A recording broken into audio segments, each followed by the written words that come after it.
Bom dia, boa tarde, boa noite, gente. Bem-vindos a mais um Papo de Valor para a gente falar sobre carreira, empreendedorismo, inovação, tá? Hoje eu estou com um convidado aqui que é sensacional, é até difícil de escrever, porque o cara faz tanta coisa, escritor, dançarino, cantor, coach de... Coach não, depois você me fala, tá? Mas enfim, treinador de performance de comunicação, tá? É uma das pessoas que eu conheço que faz mais coisa, tá? E eu vou deixar que ele se apresente. Lucas, se apresenta pra gente, por favor. Fala comigo, Alexandre. Você tá bom, meu irmão? Ó, galera que tá assistindo aí, Papo de Valor. Papo de Valor. Meu nome é Lucas Veríssimo, eu sou de Belo Horizonte, nascido e criado aqui. Eu sempre falo pra galera que eu sou uma pessoa pré-revolução industrial. Porque antes dessa época, as pessoas podiam fazer o que elas quisessem. Ninguém te enchia o saco porque você faz várias coisas, né? Da Vinci, esses caras todos aí que faziam matemática, botânica, pintura e tudo mais, era assim antes, né? Aí veio a Revolução Industrial. Você teve que focar, tinha que departamentalizar, você né? é uma peça de uma indústria, né? Boa, e aí não tinha pensado foram nisso. empurrando a gente, né? Meu primeiro livro é sobre isso, o Simbiose da Multitarefa. E aí fecharam a gente no lugar, né? Eu acho sim que a gente tem que ter foco. E aí eu até criei um termo que chama multipotencial essencialista, bebendo lá do livro do Essencialismo do Greg McKeown, que são as pessoas que fazem muitas coisas sim, mas essas coisas têm sinergia entre elas. São simbióticas, né? No meu caso, por exemplo, eu atuo como apresentador, mestre sem cerimônia, atuo como autor, atuo como mentor e palestrante. Tudo sobre comunicação em alta performance, né? E aí, nesse lugar, quando eu estou como apresentador, o fato de eu ter sido cantor, ter sido bailarino, ter estudado palhaçaria, e de ter escrito já 3 livros, estudado pra caramba, marketing, vendas e tudo que eu vendi na minha vida até hoje, fui eu que vendi já mais de R$1 milhão com meus negócios, né? Tudo habilidades que foram sendo criadas, sabe? Então, quando chama o apresentador, vai o palestrante, vai o ator, vai o cantor. Quando eu tô apresentando um evento, por exemplo, tá no intervalo, eu levo um sonoplasta e ele coloca uma música lá e tira a voz do cantor e eu canto em cima. E aí a galera começa a achar estranho, assim, que isso? Como é que esse cara tá cantando aí? Então são vários detalhes, né, que vão criando os elementos de diferenciação, né? Então é basicamente isso. Sou nascido aqui em Belo Horizonte, me considero um artista empreendedor, né? E a vida foi me levando de formas muito naturais, por ser um cara fazedor, né? Fazedor também sou, doer. Doer, Também né? sou. Acabou me levando a perceber, muito depois de ser profissional, que eu sou esse cara da comunicação, sabe? Assim, que ajuda a galera a entender para quem tá comunicando, o que tem que comunicar, como fazer isso da melhor maneira possível, com verdade, com ética, né? E sem ficar com papinho de oratória, sabe? Porque isso é uma coisa também polêmica que eu falo, assim, cara, oratória é uma casca para mim, sabe? Assim, o que mais chama a atenção das pessoas não tem nada a ver com você ter uma voz maravilhosa ou uma bela dicção. Isso aí é uma perfumaria que é importante, as pessoas têm que entender o que você está projetando, né? Mas não é isso que faz as pessoas chamarem atenção. O que chama atenção é a pessoa. As portas da atenção dela, uma necessidade dela, um sonho, um desejo, uma dúvida, uma dificuldade, uma dor, uma curiosidade da pessoa, não é só por quem está falando. As minhas palestras já tem muito tempo que eu começo a palestra e eu vou me apresentar lá no minuto 20, 25. Ah, é? Eu não falo quem eu sou. Eu chego já dando tema, e a galera fica assim, ó. Por quê? Porque eu preparei para aquele público, olhei as portas. O meu terceiro livro chama Algoritmos da Distração. Como prender a atenção e se comunicar bem no mundo preparado para ignorar você. Que é o que está acontecendo hoje, né? Muita dopamina, muito feed, muita loucura, todo mundo raso, superficial, ansioso, depressivo por estar sendo bombardeado ali por essas coisas que querem a nossa atenção para mostrar anúncio para a gente, né? A gente vai postar isso aqui numa rede social dessa. E a gente tem que saber usar isso, né? Nós estamos usando bem, que é produzir conteúdo para gerar valor, papo de valor, né? Mas também, esse mesmo lugar, ele está roubando, sequestrando o cérebro das pessoas. É só assistir lá aquele documentário O Dilema das Redes, do Netflix, você vai ver tudo que eu estou falando lá, não estou inventando nada, tá aí, né? Os níveis de depressão e ansiedade já chegaram nos maiores níveis que poderiam acontecer e tá só piorando, principalmente com jovens, por isso, inclusive, está tendo vários movimentos hoje de desconexão, sair da mídia social, né? Sim, e não vai dar pra gente largar ela totalmente, a gente vai ter que entender como usar ela, e é para isso que esse livro foi criado, sabe? E aí, nesse livro tem essas 8 portas da atenção, que é o PNS 5D, problemas, necessidades, sonhos, dúvidas, dificuldades, desafios, dores e desejos. Aí tem mais palavras, né? Tem curiosidade e tal. Mas por que eu separei assim? Porque se você for olhar os termos mais antigos, assim, o AIDA do marketing, né? Atenção, interesse, desejo, ação. É legal, entende pra caramba, só que para ajudar uma pessoa a entender como colocar isso na prática, interesse é muita coisa. Então, isso aqui, ó, são formas que eu aprofundei, porque uma pessoa comum, qual que é um problema? Ela vai mais focada, sabe? Aí ela consegue. Ainda mais com o GPT hoje, se eu perguntar pro GPT qual é o principal problema de lojistas dentro da feira hippie, ele vai entender que é uma feira, vai ser muito específico. Aí a minha comunicação vai ficar muito mais atrativa para quem está ouvindo. Porque quando eu falar de um problema da feira hippie, quem é aquela pessoa que tem a ver com aquilo, ela vai prestar atenção. E aí também tem uma outra questão em relação à atenção, que é isso. Quem quer chamar a atenção de todo mundo, não chama a atenção de ninguém. Então, assim, quando a gente está num pitch, num evento como o Minas Summit, por exemplo, eu fico mapeando as coisas, eu não quero chamar a atenção de todo mundo, eu fico prestando atenção em pontos de contato de qualidade. Né? Então, eu espero o meu momento para perguntar a alguém para alguma coisa importante para aquela pessoa, que seja alguém que seja importante para mim. Hoje, para mim, quem que é importante? Quem quer me contratar como palestrante dos meus temas, né? de adaptabilidade e de comunicação estratégica e inovação, ou quem quer me contratar como apresentador. Esses são os meus objetivos que eu tenho que trabalhar todo dia, né? Quem que pode me ajudar com isso? Um tanto de gente. Tem os influenciadores das compras, né? Que não é só o diretor ou a diretora. Tem quem está no marketing, tem quem está no RH, quem é, de alguma forma, influente naquela empresa e que gostou do meu trabalho e que pode precisar de mim, né? E aí eu vou conversar com essas pessoas e procurar saber como conversar com elas, né? Então, assim, é isso. Eu sou um resumindo, é isso. 10 minutos de resumo. 10 minutos de resumo, é isso. Eu sou um cara de comunicação, atividade, mineiro. Me parece muito com os carioca e com os baianos, entendeu? O pessoal não fala que eu sou de BH. Não fala, eu também Eu não imaginava que você fosse. Quando eu vi lá, eu falei, pô, esse cara não é daqui. E né? Fiquei até surpreso quando eu te chamei, eu falei 011, aí você, não, tô aqui em BH. Eu falei, ué, como assim você tá em BH? E você mora aqui, né? Moro aqui, sou nascido e criado. Entendi. O 011, sabe o que é? É hack de vendas. Porque eu comecei a ver que eu tava perdendo oportunidades em São Paulo por causa do 31.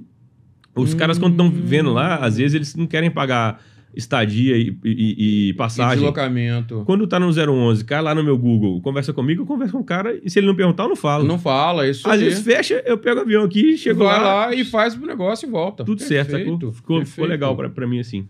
Eu quero falar um pouquinho da tua história, mas antes eu queria fazer uma pergunta baseada nisso que você disse, né?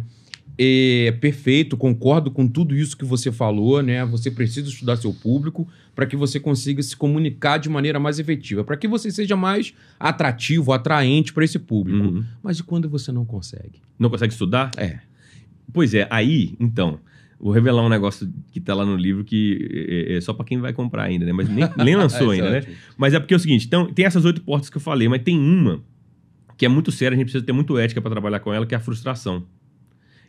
Os governos, tanto de esquerda quanto de direita, que dão bem nas campanhas, eles estão falando disso, frustrações, que não está funcionando, né? E aí você vai lá e captura essa pessoa dizendo que vai resolver uma frustração dela. Então, você mexer com frustração, você pode ter certeza que você vai atrair a atenção das pessoas, mas você tem que ter ética e conseguir ajudá-las, né? Porque se for só para gerar coisa, a gente sabe que isso não dá certo, né? E aí, o que a gente pode fazer?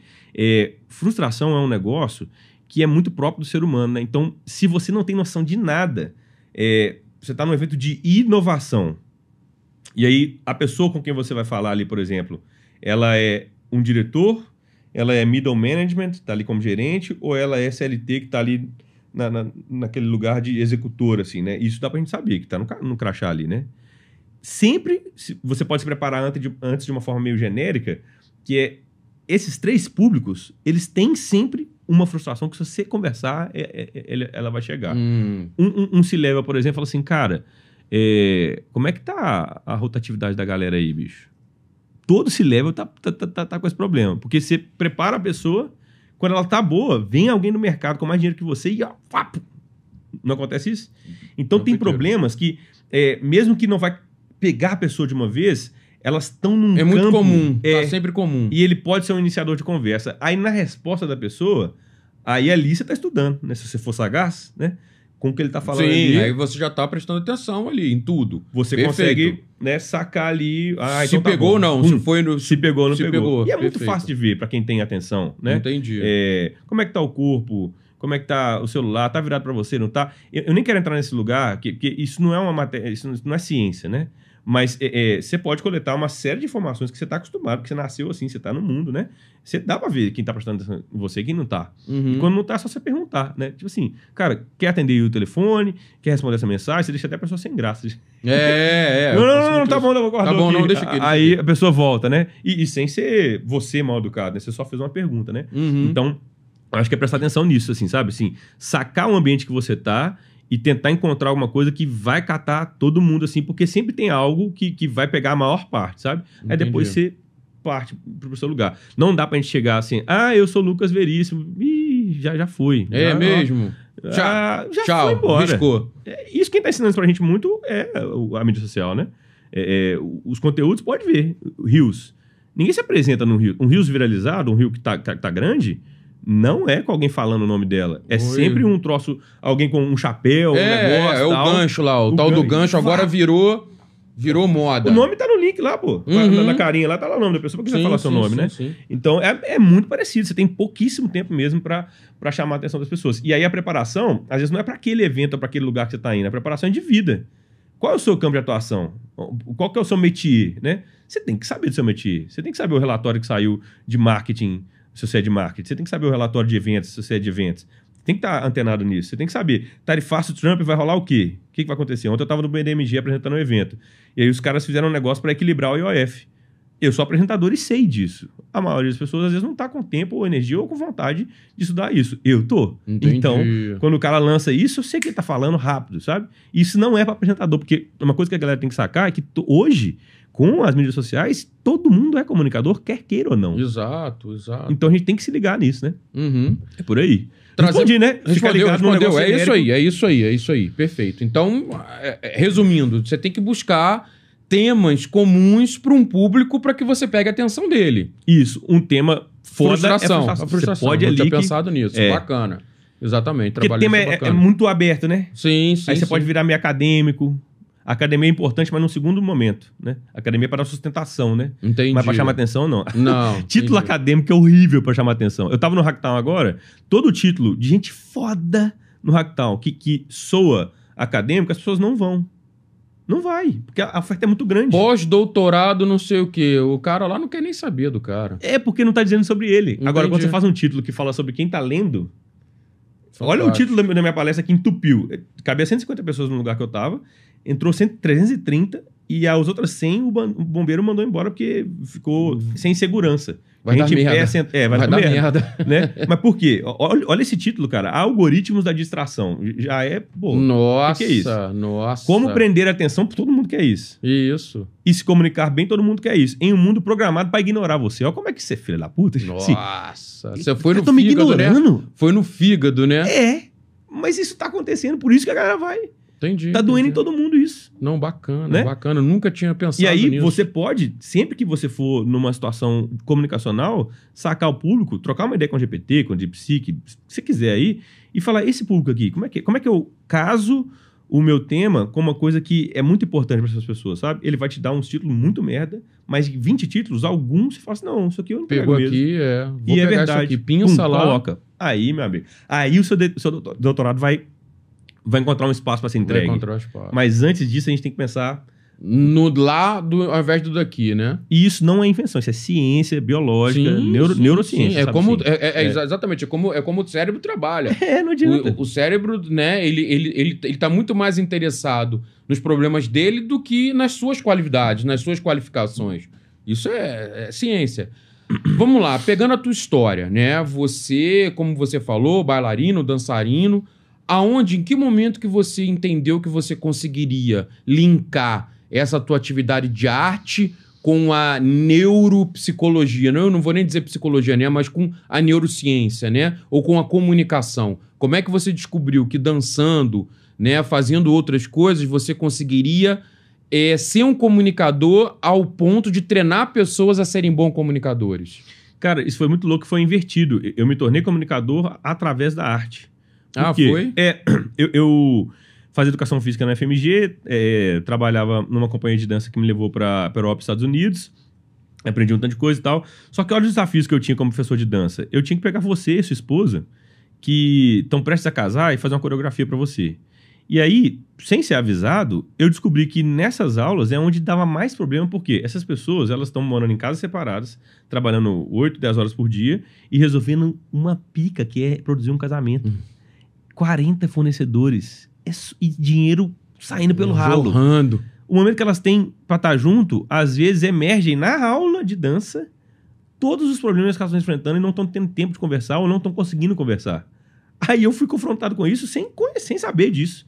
Eu fui entendendo que, pô, pra eu conseguir dar aula de dança, pro cara conseguir fazer um negócio, eu tinha que prestar atenção muito mais no contexto dele, se era uma médica, um contador, não sei o que lá. E eu comecei a pesquisar essas coisas, mas foi muito empírico, de fazedor, sabe? Sim, não tinha consciência disso. Eu falei, cara, eu tenho que ter alguma coisa pra trazer eles aqui, alertá-los que vai dar problema aqui, pra eles ficarem mais tranquilos. Ó, às vezes, não usar a aula pra conversar sobre coisas que vão emergir, gatilhos, né, e tal. Entendi. E começou aí. Aí depois, eu tive que... Na educação física, tinha um projeto de dança laboral. Eu quis criar um projeto orientado pela minha professora na educação física de dança laboral, porque eu achava a ginástica laboral muito chato, né? Falei, vamos fazer um negócio diferente. Ela me orientou, eu criei esse projeto. E aí eu tinha que entrar na CIPATS, que é Semana Interna de Prevenção de Acidentes de Trabalho, que tem em todas as empresas aí, e levar esse conteúdo. E aí eu tinha que convencer, mano, a galera da Vale, uns caras, tipo, na Tambasa, atacadista, tipo, de colete. Como é que eu vou fazer esse cara dançar, mano? De macacão. De macacão. O que eu vou fazer? E aí, intuitivamente, eu falo, cara, não dá pra eu dar uma aula de dança de salão aqui. Eu tenho que entender esse público aqui e ver qual que é o movimento da vida dessa pessoa, sabe?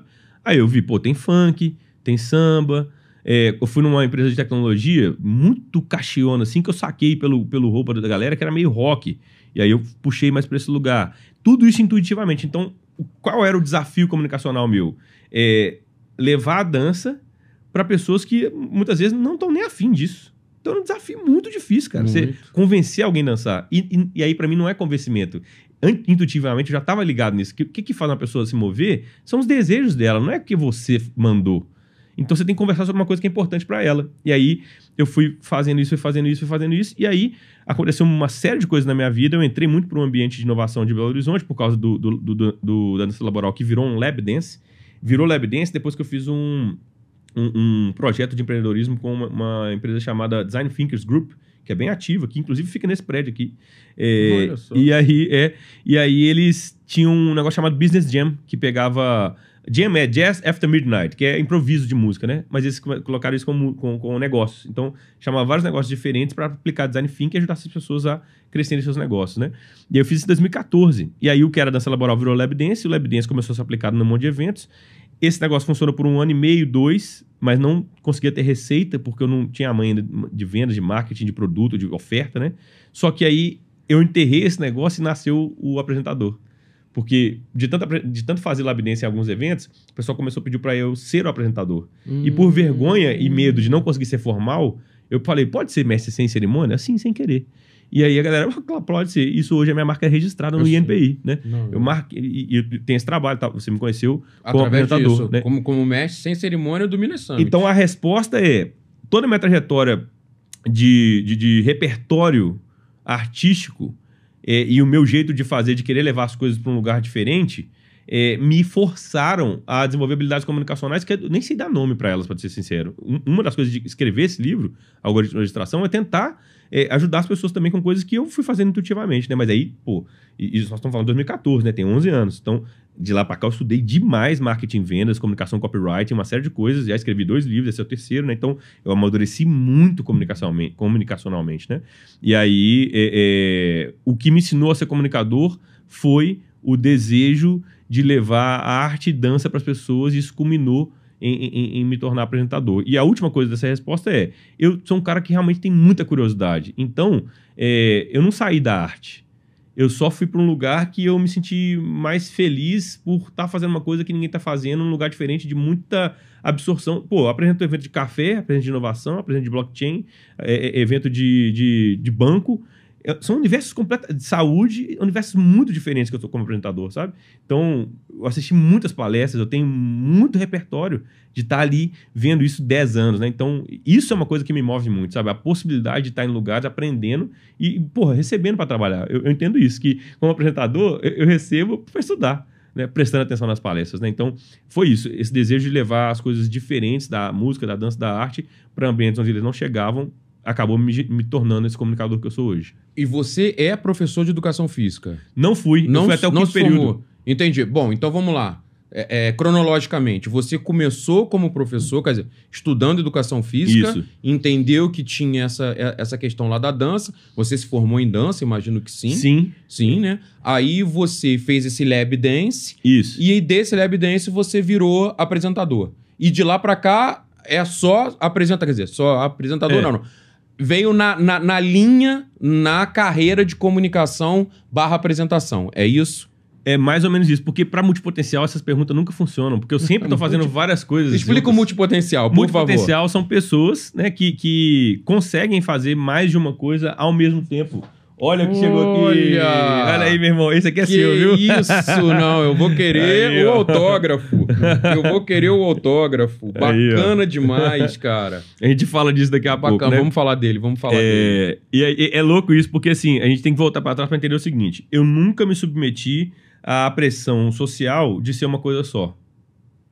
É isso. Eu não aceito isso. Eu quero ser as coisas que eu quero ser, né? Deixa eu te fazer uma provocação. Vai lá. Ok, legal. Só que isso não paga... Bom, isso que eu digo é... Você querer fazer um monte de coisa, talvez não pague a conta. Isso. Né? Isso. Porque você pode achar que você sabe fazer um monte de coisa, que você quer fazer um monte de coisa. E eu sou assim também. Minha avó dizia que eu tinha um sossego tirado. Né? Exatamente. Só que assim, isso tudo vai te dar dinheiro? Não, o que vai te dar dinheiro é só um. Tô falando no meu caso, tá? Como é que você, baseado nisso tudo que você queria fazer... Você enxergou aquilo que seria o seu ganha-pão? Como é que você enxergou que, olha, baseado nisso tudo que eu quero fazer, esse aqui é o que vai me dar o sustento para que eu faça todo o resto? Ou não teve? Você entendeu que todos eles poderiam, de alguma maneira, te sustentar? Então, é muito legal você fazer essa pergunta, cara, porque nesse livro aqui, inclusive, eu falo sobre atividade plataforma e atividade fim. Eu venho na periferia de Belo Horizonte. Tem um romantismo no empreendedorismo que é, vou empreender, tudo mais tal. Que bom que você falou isso, cara. Deixa eu te falar, meu irmão, pra quem é de quebrada... Não é só pra quem é de quebrada, cara, empreender é pica. Empreender só que pica. Localizando... É foda, é difícil. Localizando nesse lugar da falta, o cara mais criativo que tem no Brasil, a mulher mais criativa que tem no Brasil, velho, é a periferia. Sabe por quê, velho? Porque se não for, não come. Isso aí, esse é o papo, irmão. Isso é dado, sacou? Então, se você soltar R$100 na mão no favelado, no periférico, ele tem que fazer aquela coisa funcionar. Sabe quem que é muito fora nisso? A mãe brasileira. Ela pega esse negócio, cara, e vira uma pessoa com 500 mil seguidores. Como é que era que você falou? Embaixadora da Feira Hippie. Embaixadora da Feira Hippie. É essa pessoa. Silvia indica. Silvia, top, você é foda, viu? É essa galera, por quê? Você me contou que ela... ia pra Feira Hippie 10 horas da noite. E é mãe solo, detalhe. Ela é mãe solo. É essa pessoa. Ela tem 2 filhos sozinha. 10 horas da noite, ela falou. Depois você vê lá o podcast com barrigão dirigindo o caminhão. Irmão, é isso. E eu não quero romantizar isso. Entendeu? Por quê? Porque é necessidade. Então, eu sou empreendedor, eu fazia esse tanto de coisa, muito por 2 coisas. De ter que pagar a conta e não querer matar meu sonho. Deu vontade de chorar. Entendeu? Tipo entendi. Porque se eu não faço isso, como é que eu ia dançar? Mano, tem que pagar a conta. O boleto chega. Eu era funcionário público da prefeitura. É o que eu ia perguntar. Alguma vez você já foi empregado? Você já foi CLT? Já. É mesmo? Já então, foi. Qual que é a cronologia? Eu tenho comigo 2 coisas que depois eu fui descobrir com a galera de startup e tudo mais. Tem um nome que chama muito bonito, chama bootstrapping. O que é bootstrapping? É crescer com o próprio recurso. Qual que é essa metáfora, né? É uma bota. Sabe quando você tem uma bota e tem aquela alcinha atrás do calcanhar? Isso não é uma coisa física possível, né? O bootstrapping você tá afundando numa areia movediça, né? Aí você pega você mesmo no calcanhar da sua bota e você puxa. Isso não é possível fisicamente. Por isso que é a metáfora, né? Entendi. Que você cresce sem ajuda, né? Você mesmo se puxa pra cima, você mesmo se issa pra cima, né? Como que eu traduzi isso pro nosso português aqui, pra nossa vida, né? Atividade plataforma. Pague suas contas com o mínimo esforço de tempo possível. E o resto do tempo, você não vai ficar no Candy Crush. Você vai... No Tigrinho. Vai pro Tigrinho. Você vai desenvolver. Então, como que foi? Colégio Militar, 2000 a 2006. Cara, você foi do Colégio Militar? Fui. Isso aqui, ó, é Colégio Militar. Isso aqui, ó, é capoeira. Essa soma de ter disciplina, foco, fazer o que tem que ser feito até terminar e ter malemolência, atividade, porque muito carioca, ó, mano, desembolado, produziu essa pessoa que tem 3 livros hoje e não formou na faculdade. Fiz 12 períodos, mas eu vou te contar essa história então, Tá bom. do jeito que é. Tá bom. 2006, colégio militar. Eu aprendi a dançar no colégio militar, aprendi a tocar trombone no colégio militar, fiz todos os esportes lá, atletismo, futebol, natação, tudo de graça. O pessoal pagava minha passagem para ir pro colégio, eu era assistido pelo programa da Associação de Pais e Mestres, porque eu não tinha dinheiro. Eu passei lá porque eu era inteligente e esforçado mesmo, né? Beleza. Fiz capoeira também nesse momento, em frente à minha casa, no Veracruz. Aí, eu entrei para engenharia mecânica na UFMG e trabalhar... de 2005 para 2006, eu estava no 2º ano para o 3º ano. Eu fiz um concurso na Prefeitura de Belo Horizonte para ser assistente administrativo. Passei, e no primeiro semestre de 2006, eu estava na metade do 3º ano, me chamaram para trabalhar no 2º semestre de 2006. Eu nem tinha terminado o 3º ano. Mas no meu colégio, se você passasse em algum vestibular qualquer no primeiro semestre, eles te liberavam. Era um recurso técnico do colégio chamado avanço escolar. Se você passou no vestibular, você está liberado no meio do 3º ano. Fiz isso, saí no meio do 3º ano, estou trabalhando 8 horas por dia na Prefeitura de Belo Horizonte. Essa é a atividade plataforma que me deu o primeiro dinheiro da vida. À noite, paga o cursinho e vai fazer faculdade. Fiz isso em 2007. No 2º semestre, eu entraria na engenharia mecânica. Só que no primeiro semestre de 2007, nessa época, você entrava na FMG em 2 entradas. Vamos supor que 200 vagas para engenharia mecânica. As primeiras 100 entram no primeiro semestre. As segundas 100 entram no 2º semestre. Eu passei, sei lá, em 120.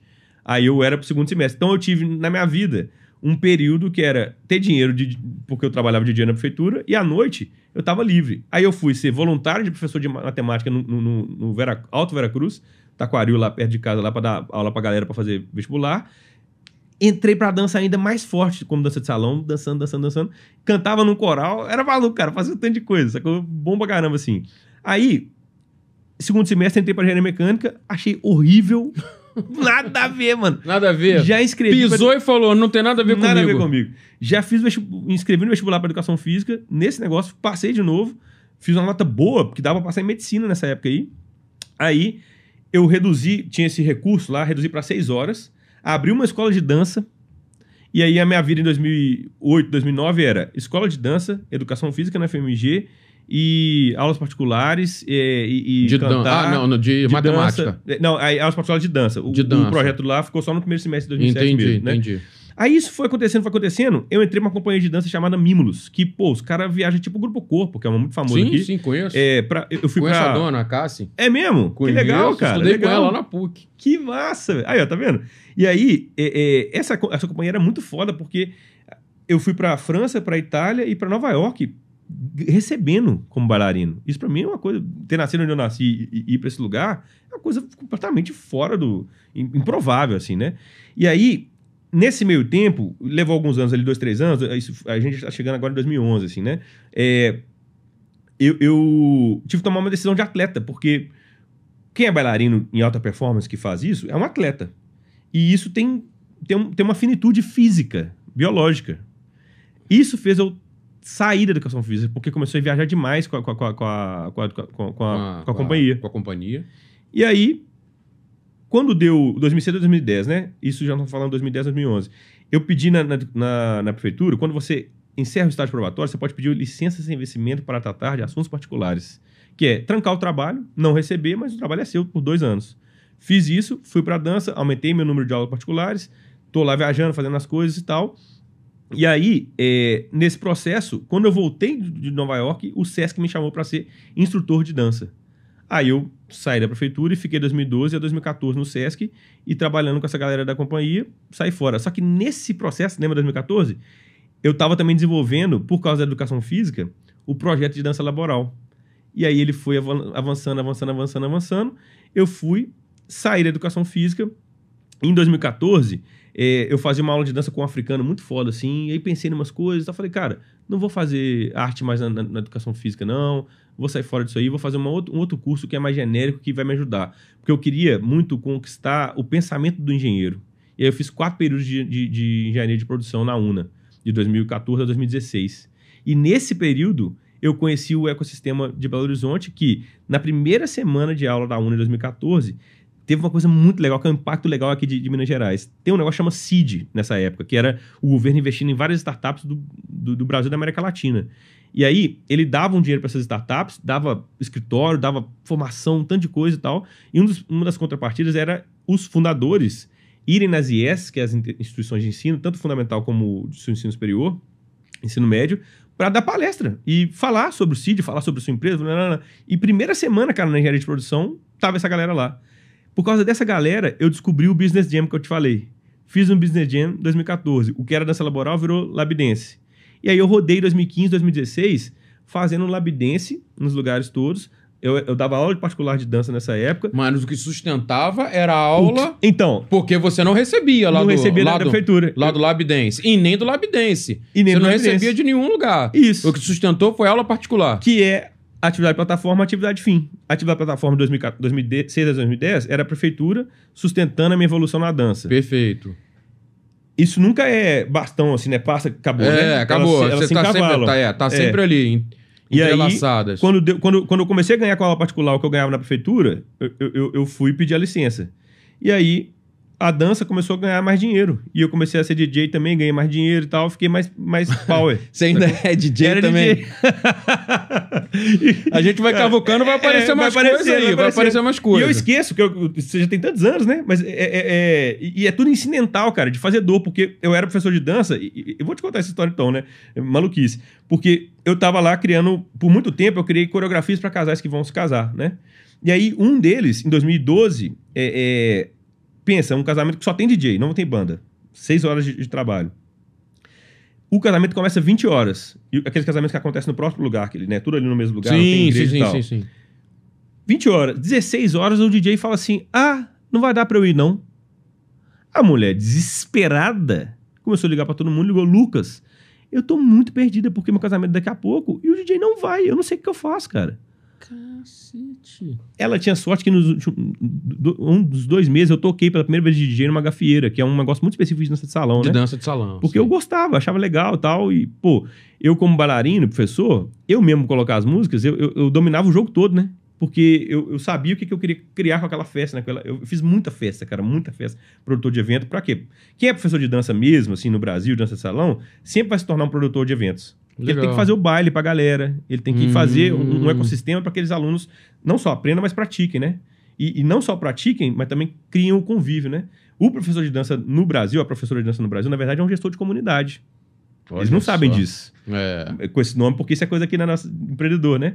Mas ele é um gestor de comunidade, porque a entrega mesmo, a promessa de um professor de dança de salão, de uma professora de dança de salão, é entregar uma atividade física prazerosa com convívio. Entendi. Para aquelas pessoas, sabe? Esse convívio, né? E aí, eu falei, olha, eu toquei semana passada um negócio aqui. Se você não achar ninguém, eu posso ir aí e resolver esse problema para você. Ela falou, nossa, pelo amor de Deus. Eu fui lá, cara. E aí, que loucura, né? Porque qual que é o meu trunfo como DJ? É ser bailarino. Qual que é o problema de festa? A galera tem que chapar todas para começar a dançar, né? Não se eu estiver lá. Por quê? Porque eu tinha esse domínio. Aí você começa a botar e vai pra dança. Pô! E vai dançar. Eu botava a música, ia lá, puxava o pessoal, esquentou, sai fora. E só toca, entendeu? Só então toca. É um catalisador, né? Rapidinho, ignitor, né? É uma ignição, né? E aí, 2012 isso, né? 2014, meu irmão tinha 18 anos. Eu tenho um irmão 9 anos mais novo que eu. Eu comecei a puxar ele pra isso. E a gente criou um produto, cara. Chama Black Brothers DJ. Que a gente começava a dançar com a galera e aí foi contratado pela Skol, pela Fiat, ganhando dinheiro pra caramba com esse negócio assim, sabe? E tudo incidental, tudo de fazer dor, sabe? Então, seguindo a cronologia, né? Isso foi acontecendo. Então, chegou uma hora que eu tinha, respondendo a sua pergunta, né? Eu tinha como receita pulverizada o DJ, as coreografias e as aulas particulares. Nenhum deles pagava minha conta sozinho, mas estava dividido ali. E pensando em regra de investimento, de nunca colocar os ovos numa cesta só, eu tava muito bem com isso aqui, ó, porque sempre que cai um, o outro tá ali, ó. O outro segura, de alguma maneira. E perfeito. Você entende que, ó, DJ, coreografia e aula particular, tá tudo indo pra um lugar de arte, de música, de dança, né? Perfeito. Não é DJ, engenheiro e padeiro. Não é. Porque aí as setas estão assim, ó, um vai atrapalhar o outro, sacou? Tá tudo assim. Então isso não convergem, todas elas são super convergentes. Isso é o multipotencial essencialista, que ele tá convergindo pro mesmo lugar. O multipotencial não essencialista, que é o problema, e que é problema mesmo, que concorre um com o outro, que você fica desfocado, é essa que você deu o exemplo perfeito aí. Mas padeiro, engenheiro e DJ. E DJ, Pô, não dá. O padeiro tem que, na hora que o DJ acaba de trabalhar, ele tem que estar fazendo pão lá. Tem que fazendo pão, não tem como. Não dá, né? Então, a resposta é essa. E aí, voltando lá no início, né? Primeiro é necessidade. A minha causa empreendedora é por necessidade. Concordo com você que é difícil demais e demora muito mais tempo que a gente acha. Se você acha que a sua empresa vai ficar boa em 5 anos, ela vai ficar em 15. Não é em um ano, né? Vai levar um tempo, porque inclusive tem seu desenvolvimento pessoal, assim, né? Você tem que crescer como pessoa para poder dar conta do tranco que é, todas as intempéries que acontecem, né?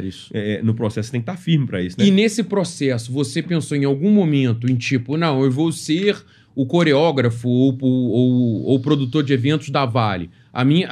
Da Vale, por exemplo, né? A minha pergunta é, quando você virou essa chave, tirou a prefeitura e você começou a dar aula, começou a ser DJ e começou... E qual era o outro? Da aula particular, isso. ser DJ, tinha...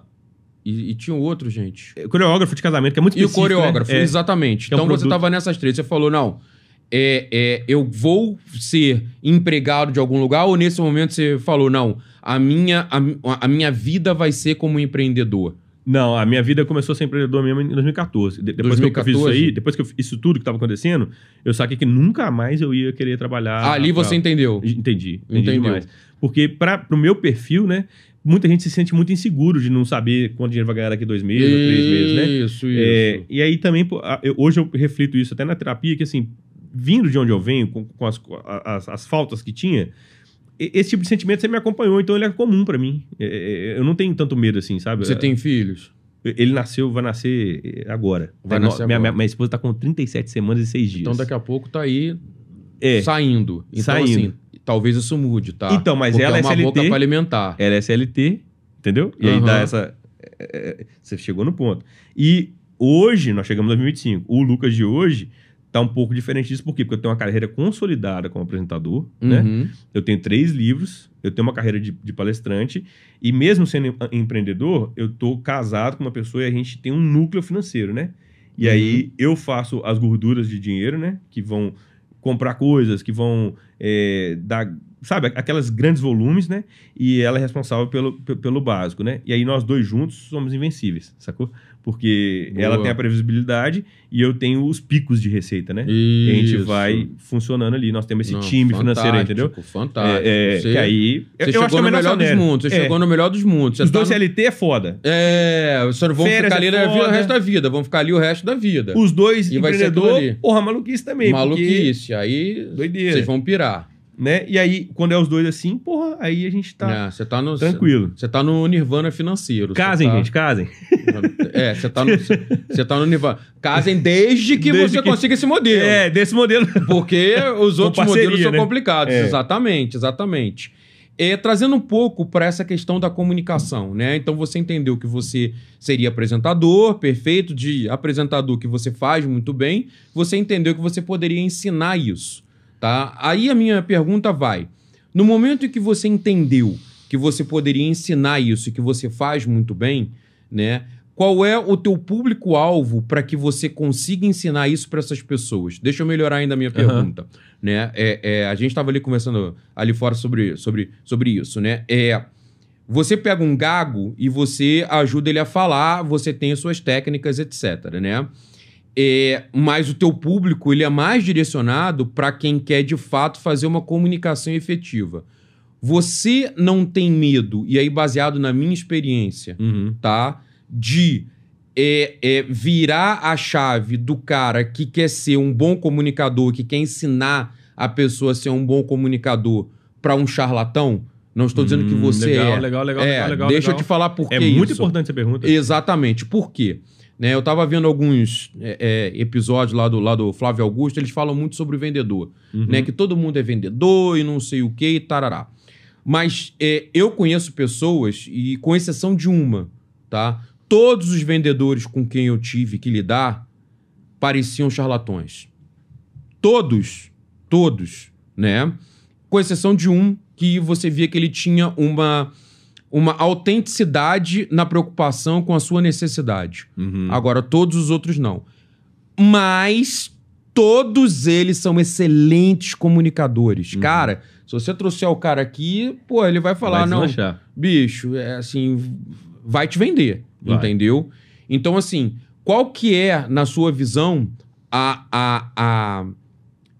não sei, né? Qual que é a chave, qual que é o gatilho para que a pessoa deixe de ser, ou deixe não, né? Para que a pessoa consiga ser percebida como um bom comunicador e não como um charlatão? Então, essa resposta tecnicamente, praticamente, está nas 8 portas da atenção para mim. Problemas, necessidades, sonhos, dúvidas, desafios, dores, desejos, frustrações, curiosidades, né? Por quê?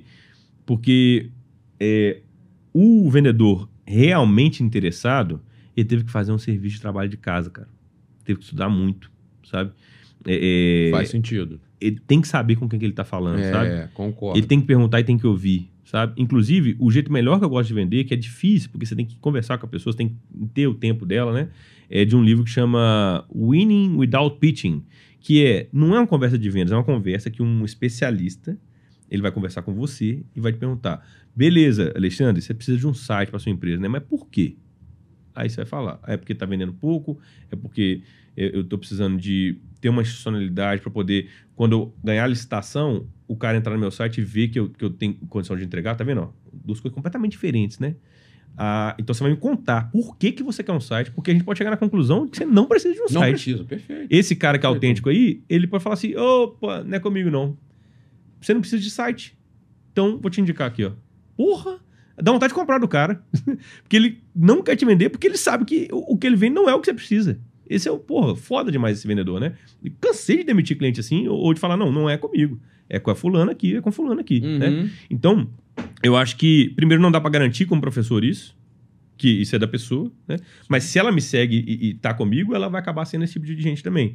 Que vai sempre buscar entender qual é o contexto, e aí esse livro passar muito tempo investigando o contexto. Você pode usar isso com os 5 porquês da Toyota, né? Vai perguntando, aí tem a causa raiz, tudo para chegar na causa raiz, né? Tem sintoma, causa raiz, vai chegando lá. Agora entendemos. Que outra coisa que a gente pode pensar um problema tá 50% resolvido quando a gente realmente sabe qual é o problema, né? Metade da resolução do problema é entender qual é o problema que a gente está resolvendo, né? E aí o winning without pitching eu não vou fazer um pitching para você, eu vou te mostrar que eu entendi 100% do que você está precisando e depois conversar comigo, inclusive você mesmo entendeu mais do que você está precisando, aí eu saio dessa conversa e monto uma proposta com pelo menos 2 escopos para você. Ó, para resolver isso aí premium, 180 mil, é isso aqui que a gente vai fazer, e resolver mais tranquilo, você vai ter que trabalhar um pouco mais, 120, não vai ter isso, não vai ter isso, não vai ter isso, mas você vai fazer isso, vai ser mais fácil, até mais rápido, mas tem muita coisa para você fazer. Aqui eu faço por você, junto com você, aqui você faz com a minha orientação. E aí, qual que você escolhe? Mano, é isso, sacou? Eu gosto de vender desse jeito, mas não dá para vender sempre assim, porque isso é coisa de consultoria, vender um projeto caro, né? Um projeto de muito dinheiro, né, e tal. Quando você vai vender um cursinho de R$99, você tem uma página de vendas ou uma conversa no ManyChat ali, alguma coisa, né? No seu Instagram, automatizado e tal. Aí a gente tem que ir para um outro processo, né? Mas respondendo a sua pergunta, né? Como ajudar o cara a não ser charlatão, não soar charlatão? Isso. Eu acho que a gente pode identificar essa pessoa com as generalidades dela, sabe? Quando a pessoa está falando com você, ela parece estar falando com você, mas ao mesmo tempo parece que não está falando com você, não está te ouvindo, desconfie, sabe? Segura um pouquinho para passar o cartão, sabe? Não vai, porque ainda tem isso também. Todas as técnicas de copywriting falam que uma carta de vendas dura 15 minutos na cabeça da pessoa. Carta de vendas é você ser submetido a todo o processo de comunicação de vendas, né? E aí, quando passa 15 minutos, você deveria ser ativado de novo com aqueles problemas, com aquelas coisas, sabe? Entendi. Porque naquele momento você tá rolando várias coisas no seu cérebro ali que você pode agir por impulso, sabe? Entendi. Uma das coisas que você pode fazer, por exemplo, nunca, sob hipótese nenhuma, comprar na hora que você vê a coisa, sabe? E aí não é sobre a pessoa, né, que tá vendendo, é sobre você que tá comprando, né? Você se proteger, né? Entendi. E não adianta. Quem conhece copywriting também cai no copywriting. Tem muito mais a ver com o seu estado emocional, não é com sua consciência de conhecimento de copywriting, sabe? Se você tiver mal, você vai comprar. É verdade. Tem algumas técnicas. Mesmo vendo assim, não, tô caindo, passou o cartão. Sim. Porque é muito mais forte que a gente, sabe? Assim, não sei se eu respondi, mas assim, sabe? Tem que se ligar aí que eu prefiro mergulhar no universo de quem eu tô vendendo para ver se realmente aquilo é o que ela tá precisando, né? Você é vendedor? Sempre. É? Porque, na verdade, para mim, o que eu entendo hoje é que eu sou um comunicador. Você deve achar que eu ensino o pessoal a falar em público, né? Também.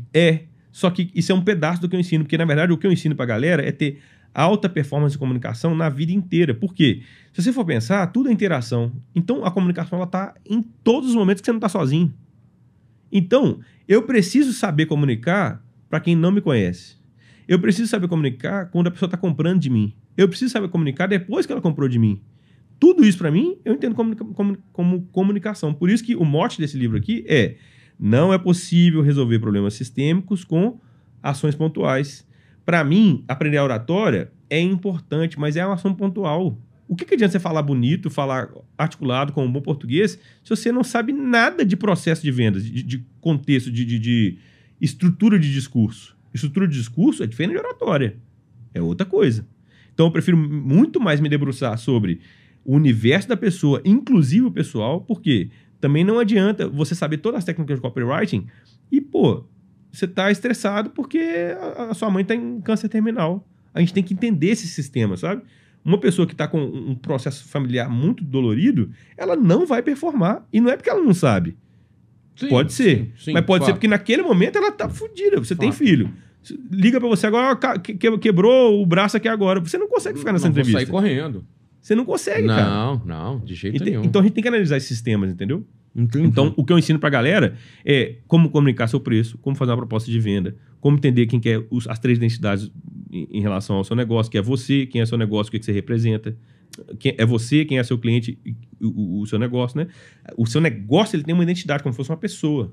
Você é uma outra identidade e o seu cliente é uma outra ou várias identidades, né? O ICP, né? Ideal Customer Profile, que é um jeito de você falar persona, mas eu acho mais interessante o Ideal Customer Profile.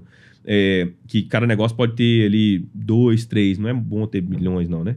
Bom mesmo é ter 1, né? Mas assim, 2 ainda vai e tal, né?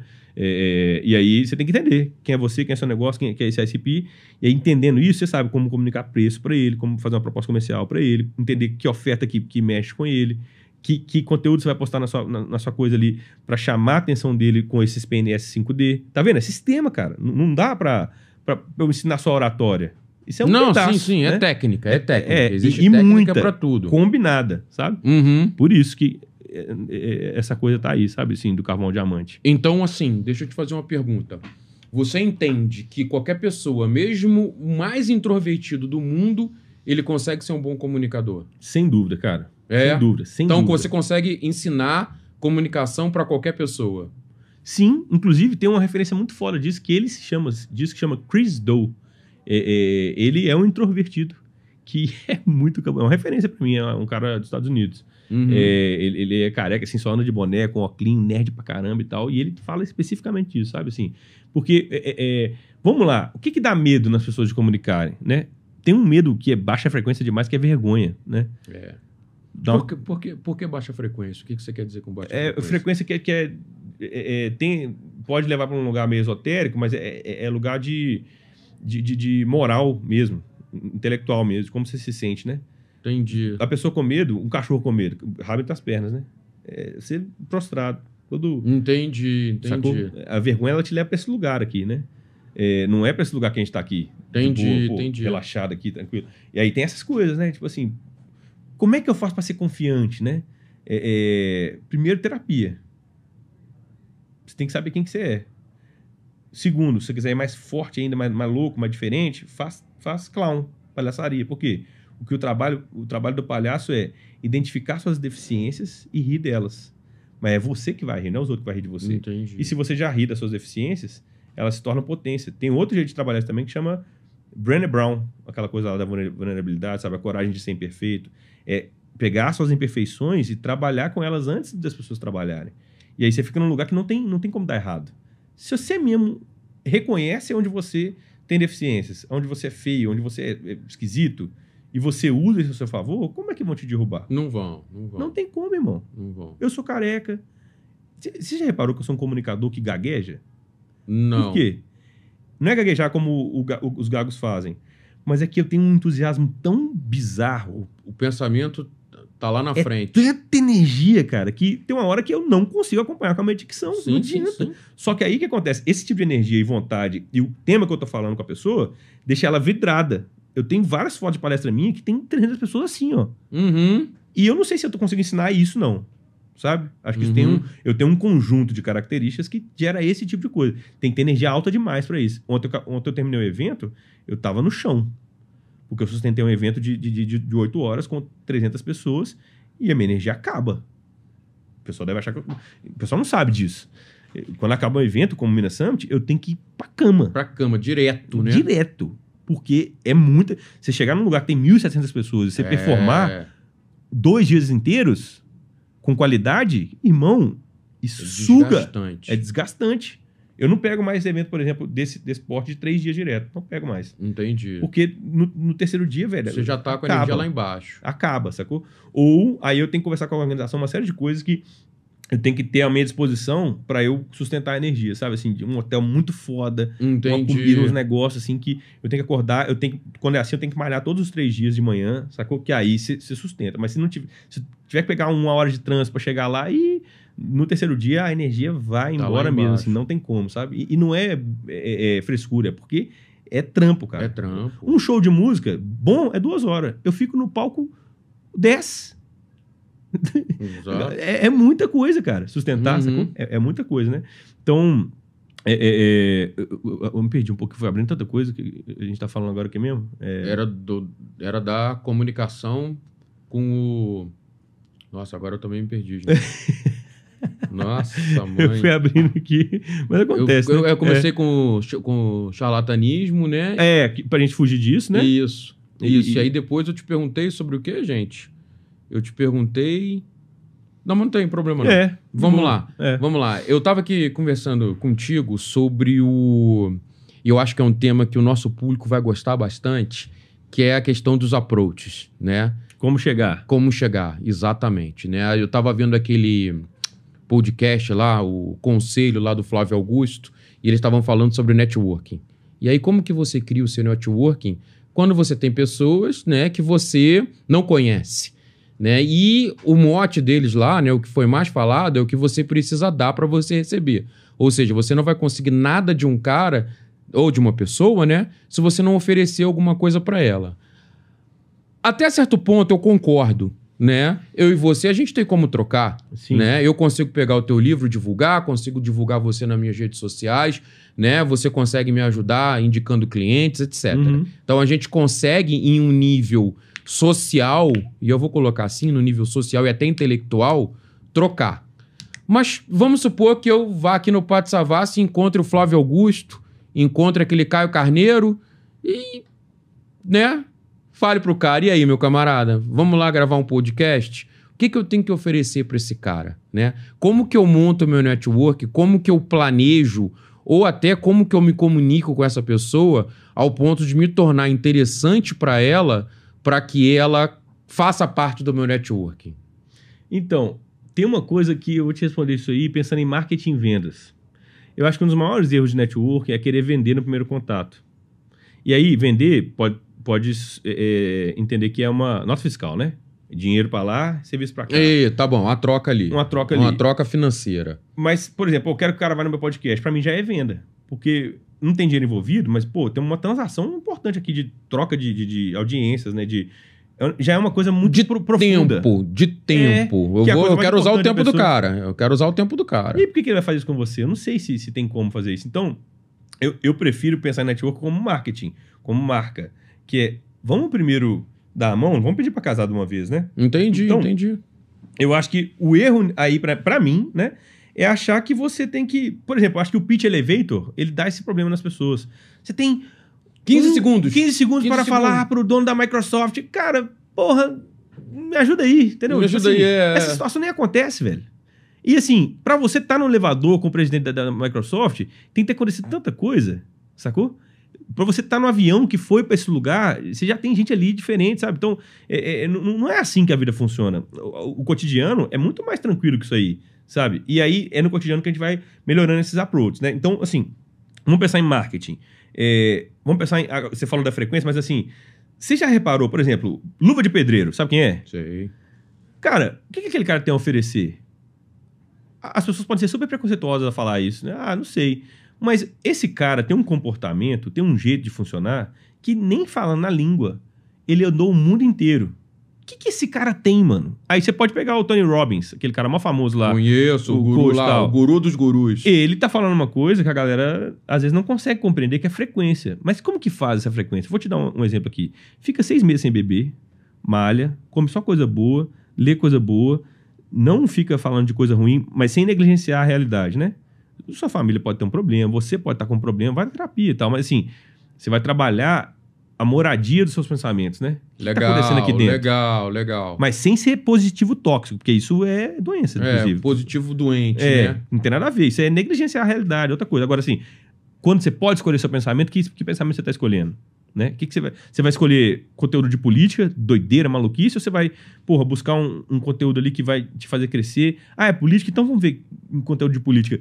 Qual que é o fundamento da política? Quem que criou esse negócio? Não, ou quais foram os projetos que estão trazendo benefício, ao invés de ver os caras caindo lá no pau lá. Entendeu?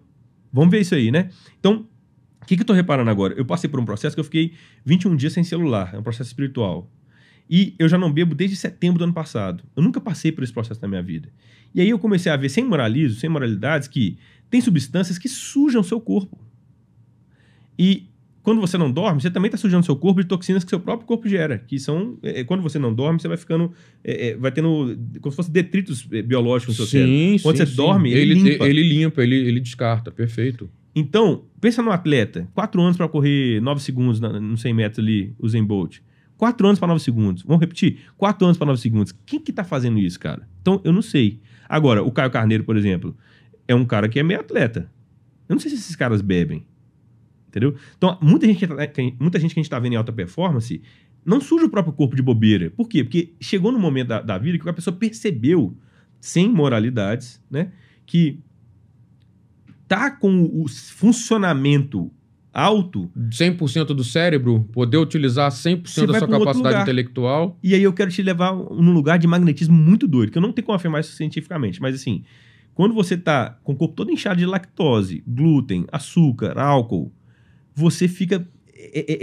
aquele negócio da frequência que eu falei, mas vamos falar. Você fica visivelmente meio mal, meio opaco, meio esquisito, sacou? Agora, a pessoa tá comendo bem, tá transando, tá fazendo atividade física, sabe? Tá pra cima, tá lendo e tal. Mano, a frequência dessa pessoa é magnética, não tem como, irmão. E aí, onde eu quero chegar com isso? Pra mim, uma das coisas mais fodas que você pode fazer em network é não sair de casa quando você tá mal. Primeira coisa. Não força, velho. Agora, networking, você tem que chegar lá cheiroso, velho. Bonito, interessante, sacou? Pra cima. Porque às vezes só de você estar parado, as pessoas vão vir até você, sacou? E isso que eu tô falando, muita gente pode achar que é maluquice, que é viagem, mas eu já testei esse negócio, eu conheço gente que testa isso. Então, acho que a primeira coisa do networking pra mim, foda, é você ser uma espécie de planta que atrai abelha, entendeu? Que atrai borboleta. Você tá bem, cara, você tá muito forte. Aí, beleza. Pensando em marketing, não é pra vender nada ainda, não. É pra gente trocar ideia. Então, chegou perto de alguém, tem uma coisa muito simples que você pode fazer. Pergunta, cara. Pergunta uma coisa que tem a ver com o universo daquela pessoa e escuta. Isso não sou eu que estou inventando. Tá no primeiro capítulo do livro Como Fazer Amigos e Influenciar Pessoas. Você tem que ser interessado. Dale Carnegie. E aí, é fora, né? Porque parece que as pessoas esperam uma resposta incrível. Mas, cara, eu tô testando isso. Eu sou um cara muito fora de networking. Como é que eu vim parar aqui? Eu nem sei por que você me chamou. Mas eu tenho uma marca, eu tenho alguma coisa que, diante de milhões de possibilidades que você tem, fala assim, velho, eu tenho que conversar com esse cara. Tá entendendo? Eu tô falando algo que eu vivo, né? Então, primeiro, tá bem. Segundo, em vez de você querer falar de você, pergunta, cara. Será que perguntaram pro Fábio Augusto como é que ele tá? Será que perguntaram, velho, como é que você conseguiu emagrecer? Eu lembro que todo mundo te zoava, velho, que você era um empresário foda pra caramba, mas que não cuida do corpo. Imagina você ter coragem de perguntar isso pro Fábio Augusto, ele vai ficar puto. E o Fábio Augusto puto, ele vai te dar atenção, porque a gente já sabe a personalidade dele. Ele é colérico, né? Se você tiver coragem de chegar no Fábio Augusto e cutucar ele, mano, ele pode te mandar pro caralho, mas ao mesmo tempo você pode virar amigo dele. Porque você jogou na mesma frequência dele, sacou? Mesmo bateu lá e ele falou, pô, esse cara é atrevido, hein, velho? Caralho. Quantas pessoas eu já conectei porque a gente era atrevido os dois, sacou? Sim. Ter coragem, né? E se der errado, foda-se, entendeu? Então, tem esse lugar de estar bem, tem o segundo lugar de fazer a pergunta e tem esse terceiro que eu acabei de falar, que é o seguinte, cara, é sair fora dessa possibilidade do toco. Homem, na nossa cultura, sabe o que é isso, mas mulher hoje também chega nas pessoas no ponto de vista afetivo e sexual, né? Eu acho que o network tem um outro problema que a galera não presta atenção, que é parecido com você flertar. É o medo da rejeição, O medo da rejeição. Chega lá, mano. O que vai acontecer se a pessoa não quiser falar com você? Você vai embora? Aí, de novo, o clown é muito bom pra isso, porque o palhaço cagou se você não quer falar com ele. Foda-se, irmão. Ele vai pro outro. Vai continuar fazendo as bobeiras dele lá. E aí... É uma ciência isso, cara? Onde é que a gente aprende palhaçaria? Palhaçaria tem curso. Tem curso? Existe curso? Tem. Aqui em Belo Horizonte com o Rodrigo Roblenho. Em São Paulo com o Márcio Balas. Tem Márcio Libar. No Brasil. Palhaçaria. Cara, que fantástico. Cara, eu nunca tinha ouvido falar nisso. Pode ir, cara. Pode ir. E assim, o palhaço, velho, é igual o bobo da corte, assim, sabe? É um negócio que a galera que não sabe vê só a casca. Mas palhaço é os arquétipos mais inteligentes que tem no mundo, sabe? Porque é uma pessoa preparada para lidar com qualquer tipo de sinistro intempérie. De objeção, né? Qualquer tipo de objeção. Porque ele foi fundo nele. Então não tem nada externo que pode abalar um palhaço. Nossa, nunca tinha pensado por esse viés, sacou? Cara. Nunca tinha. Isso é sério demais, cara. É muito sério. E assim, vai lá fazer. Por isso que dizem que existe uma mistura ali muito simbiótica, né? De melancolia e diversão dentro do palhaço, né? O palhaço, às vezes, o pessoal fica zoando, né? Ninguém sabe como é que tá a cabeça do palhaço, né? Uhum. Ele tá fudida mesmo. Mas aí é isso. Eu não conheço quem não tá fudido. Porque, assim, as marcas psicológicas que a gente tem da infância e adolescência, elas estão em todo o ser humano. Sempre te marcam. Né? Acho que uma das coisas que a gente tem que fazer na vida é ter essa capacidade de mergulhar nisso. Porque ali tá os seus pontos fracos, né? E a gente, em vez de querer eliminar eles, a gente vai lá abraçar eles, né? Vamos conversar com eles, vamos entender o que tá ali, né? Olhar para aquilo. E aí... Tem muito livro sobre isso e um deles que é muito famoso é esse, A Coragem de Ser Imperfeito, da Brené Brown, né? Que você olha pra isso, cara, você fica muito forte, porque você olhou.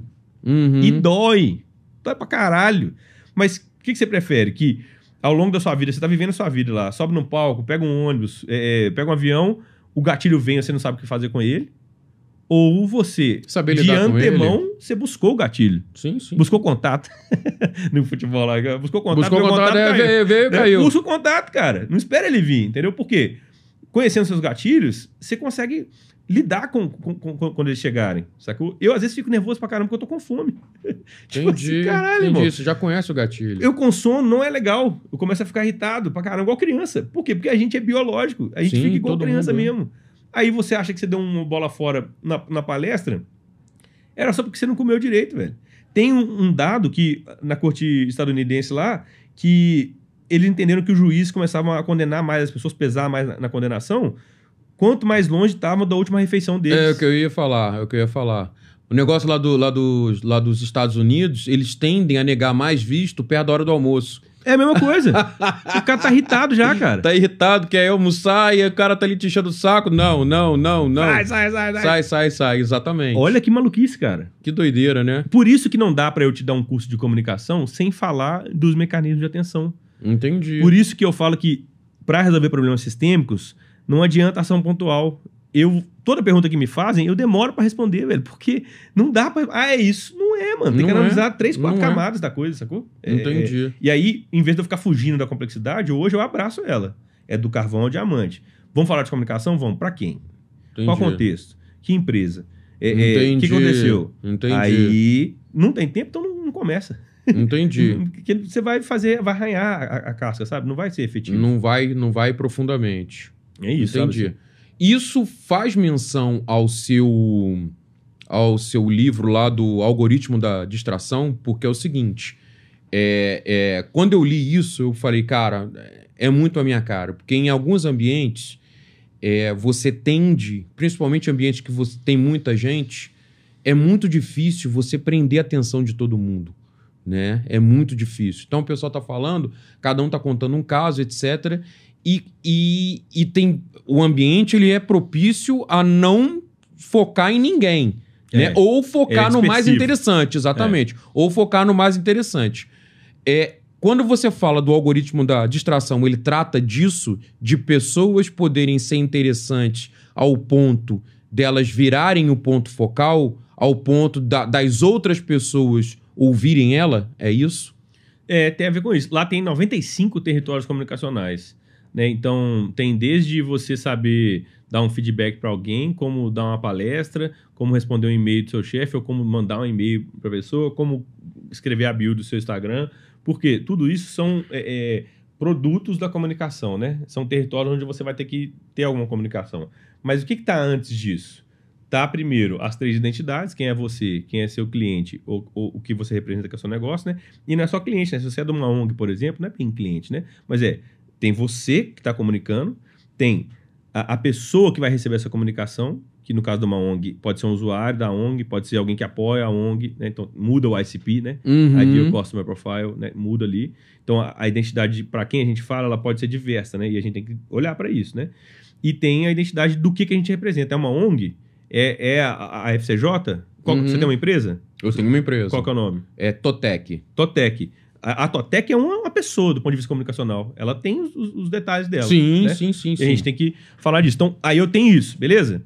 Aí eu tenho que entender desse ICP os PNS 5D. O que é importante para essa pessoa em relação ao que eu ofereço? Mas e quando são várias? Quando você fala de uma, ok, eu acho que é possível. Sim. Mas quando você tá numa mesa com um monte de gente, você quer comunicar. Então vamos dar um contexto aqui. Você tá em um restaurante ou você tá numa mesa com seus amigos, né, na sua casa, e você quer fazer uma comunicação interessante. Você quer falar sobre o seu curso de palhaçaria, o quanto que ele foi importante, porque você entende que isso é importante para as outras pessoas também. Como que você se torna interessante ao ponto de todo mundo parar o que tá falando ou o que tá fazendo para te ouvir?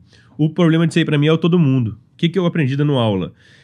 Antes eu focava muito em querer todo mundo e ficava muito irritado e tentando jogar energia naqueles que não estão prestando atenção em mim. Boa. E aí eu percebi, inclusive tem no TED isso, que é o first follower, né? Que é quem faz o movimento não é quem está puxando o movimento, é o primeiro seguidor. Então, uma coisa que você pode fazer é, primeiro, abandonar a ideia de todo mundo, que não vai rolar. Entendi. Você vai se frustrar. Não vai rolar. Legal. Aí, você vai dar atenção só para quem está prestando atenção, mas você vai dar uma atenção, tão atenção, que se tiver 3, 4, os 3, 4 já criam um ambiente que quem está perto começa... O que está acontecendo aqui? E aí, também tem que tomar cuidado, porque se você quer entregar uma comunicação perfeita, esse pessoal já perdeu o início, né? Entendi. Aí você tem que ligar o foda-se. E seguir, sabe? E seguir. Porque esses 4 vão puxar os próximos, sabe? E aí isso vai crescendo, sabe? E aí você tem que entender que os que chegaram depois vão perder mesmo. Eles vão ficar ansiosos e tal. Aí você pode, se você é muito bom comunicador, você pode retomar sem perder o fluxo, né? Um pouquinho do que aconteceu no início ali e tal. E aí daqui a pouco tá todo mundo prestando atenção. E aí uma dica, que aí eu faço isso como apresentador. Nesse contexto, se você tem uma coisa muito importante para falar, ela não vai ser a primeira. Você vai falar uma coisa antes, que aí você vai ter que inventar e que tem contexto. E aí você vai criar esse ambiente e aí sim você vai mandar a mensagem que você tem que dar mesmo, entendeu? E isso é coisa para quem é pró. Isso aí é hora de voo, entendeu? Vamos dar um exemplo, esse que você falou aí. Primeiro, eu tô num ambiente familiar ali, de amigos e tal, todo mundo tomando uma na sexta-feira à noite e tal. Eu não sei se eu falaria do meu curso. Porque eu comecei a reparar que as coisas de trabalho, nesses ambientes, a galera não quer saber. Não, ou de outra coisa. Eu botei o curso que pode ter sido um mau exemplo. Mas sei lá, furou o meu pneu, eu quero contar sobre um caso meu que foi engraçado, porque alguém me ajudou a trocar o pneu. Né? E ali você tá tentando contar aquilo e a galera tá dispersa, entendeu? É isso. Não, então beleza. Então aí é isso mesmo. Você, se você tem esse desejo, abrir mão do todo mundo. Trocar ideia com a galera ali. E aí, eu vejo muito isso assim, tipo, quando você tá genuinamente dando atenção pra quem tá te dando atenção, cara, esse negócio é muito poderoso, porque, inclusive, não tá na perspectiva do nosso controle. Aí é isso que eu tenho que falar isso aqui pra você. Eu acho que a galera tenta fazer coisas que, na verdade, não são possíveis. A resposta real é que não tem como controlar. O que dá pra fazer é fazer o seu melhor para quem está prestando atenção em você, e aí é uma outra coisa que é da humanidade que vai acontecer, que é esse efeito de grupo, sabe? Esse efeito de camadas, né? Que vão acontecendo. Então, quando eu estou dando muita atenção para alguém que está dando atenção para mim, é meio natural e até inconsciente, quem está perto começa a falar assim, uai, o que está acontecendo aqui? Mas não é com você. É que ela está se sentindo fora de um movimento, sacou? Entendi. Então, o que a gente pode fazer é dar o nosso melhor para criar um conto, né? Uma massa ali de coisa que tá acontecendo. E aí a pessoa quer aprender isso? Vai pra Praça 7. Vai pro centro da cidade e vê o que aqueles artistas fazem. Pra você ficar lá 1 hora olhando um cara que vai pular numa roda cheia de faca. Cheia de faca. Parece zoeira, mas esses caras dominam isso, cara. Sacou assim? E aí você vai ter que fazer essa tradução pro seu lugar, sabe? Entendi. Maluquice, né? Mas esses caras fazem isso, velho. Fazem isso, né? E eu, pra ser sincero, eu também gostaria de saber como que eles fazem. O que eu vejo é que eles pegam muito na curiosidade, sabe? Sim, Então, sim. uma coisa que dá pra fazer forte pra essa coisa que você tá fazendo aí, que eu nem tenho tanto treinamento nisso, é ser uma pessoa de muito mais perguntas do que de afirmações, sabe? Pergunta quebra os outros, cara. Pergunta é foda. Né?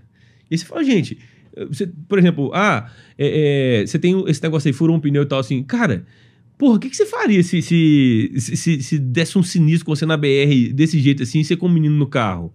Porra, olha, você falou BR, menino no carro, pneu furando, os pais vão fazer assim, hã? Quê? Uhum. Como é que é? Assim, sabe? E aí, porra, minha mulher tá grávida, não sei o que lá, deu esse pau aqui. Imagina, cara, se acontecesse com você, não sei o que lá e tal, sei lá. A gente ir mais pras perguntas, assim, sabe? Que eu tô inventando junto com você, sim, né? Mas sim. pergunta é foda, cara. Legal, o meu mestre capoeira esses dias fez uma pergunta maluca, assim, qual que é a idade da água? Responde pra mim. Qual que é a idade da água pra você? Puta que pariu, ela é mais antiga que o mundo, né? É. E eu fiquei de cara, porque eu achei que era, sei lá, pré-Pangeia, sabe? Porque teve um momento que era tudo lava, né? Um negocinho e tal. Isso. E aí, mano, eu fui descobrir que é antes do sistema solar, cara. Já existia água. Porque eles descobriram a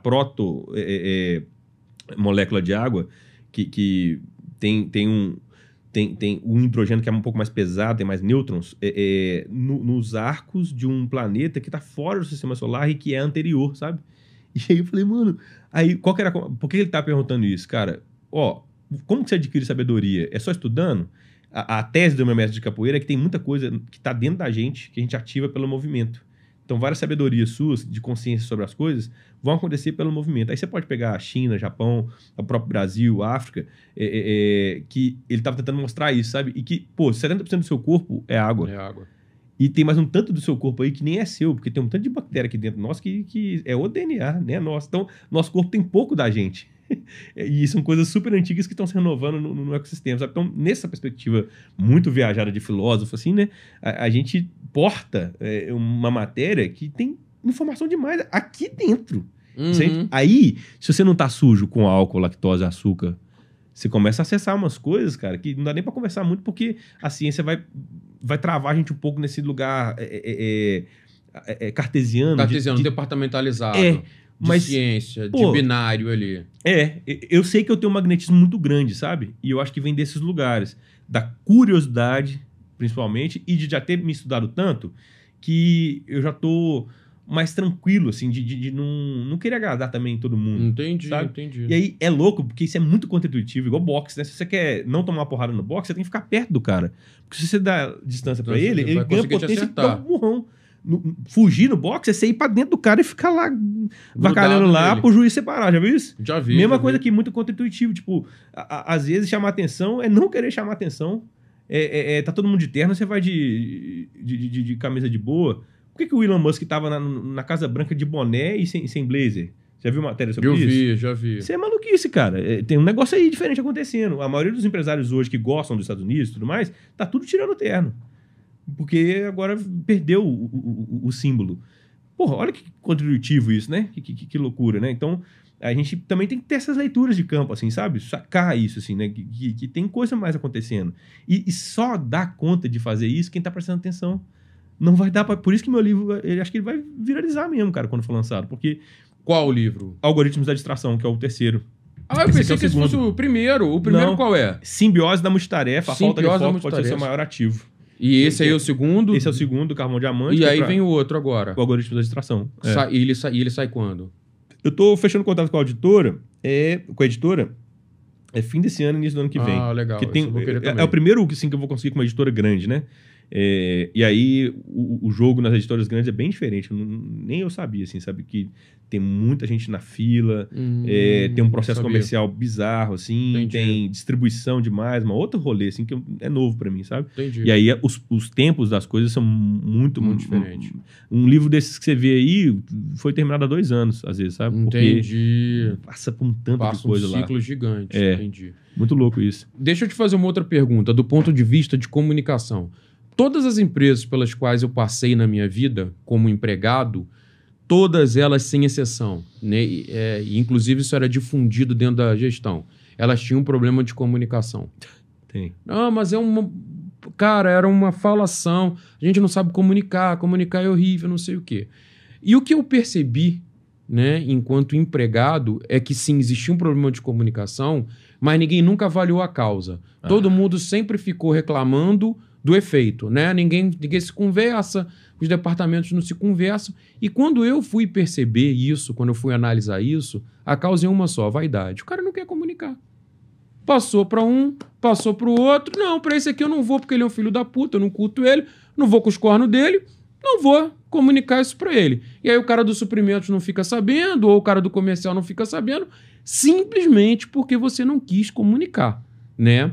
Na sua visão, né, que você já deu palestra e, enfim, consultoria para todo mundo, qual, do ponto de vista corporativo, qual que é o grande problema de comunicação dessas empresas?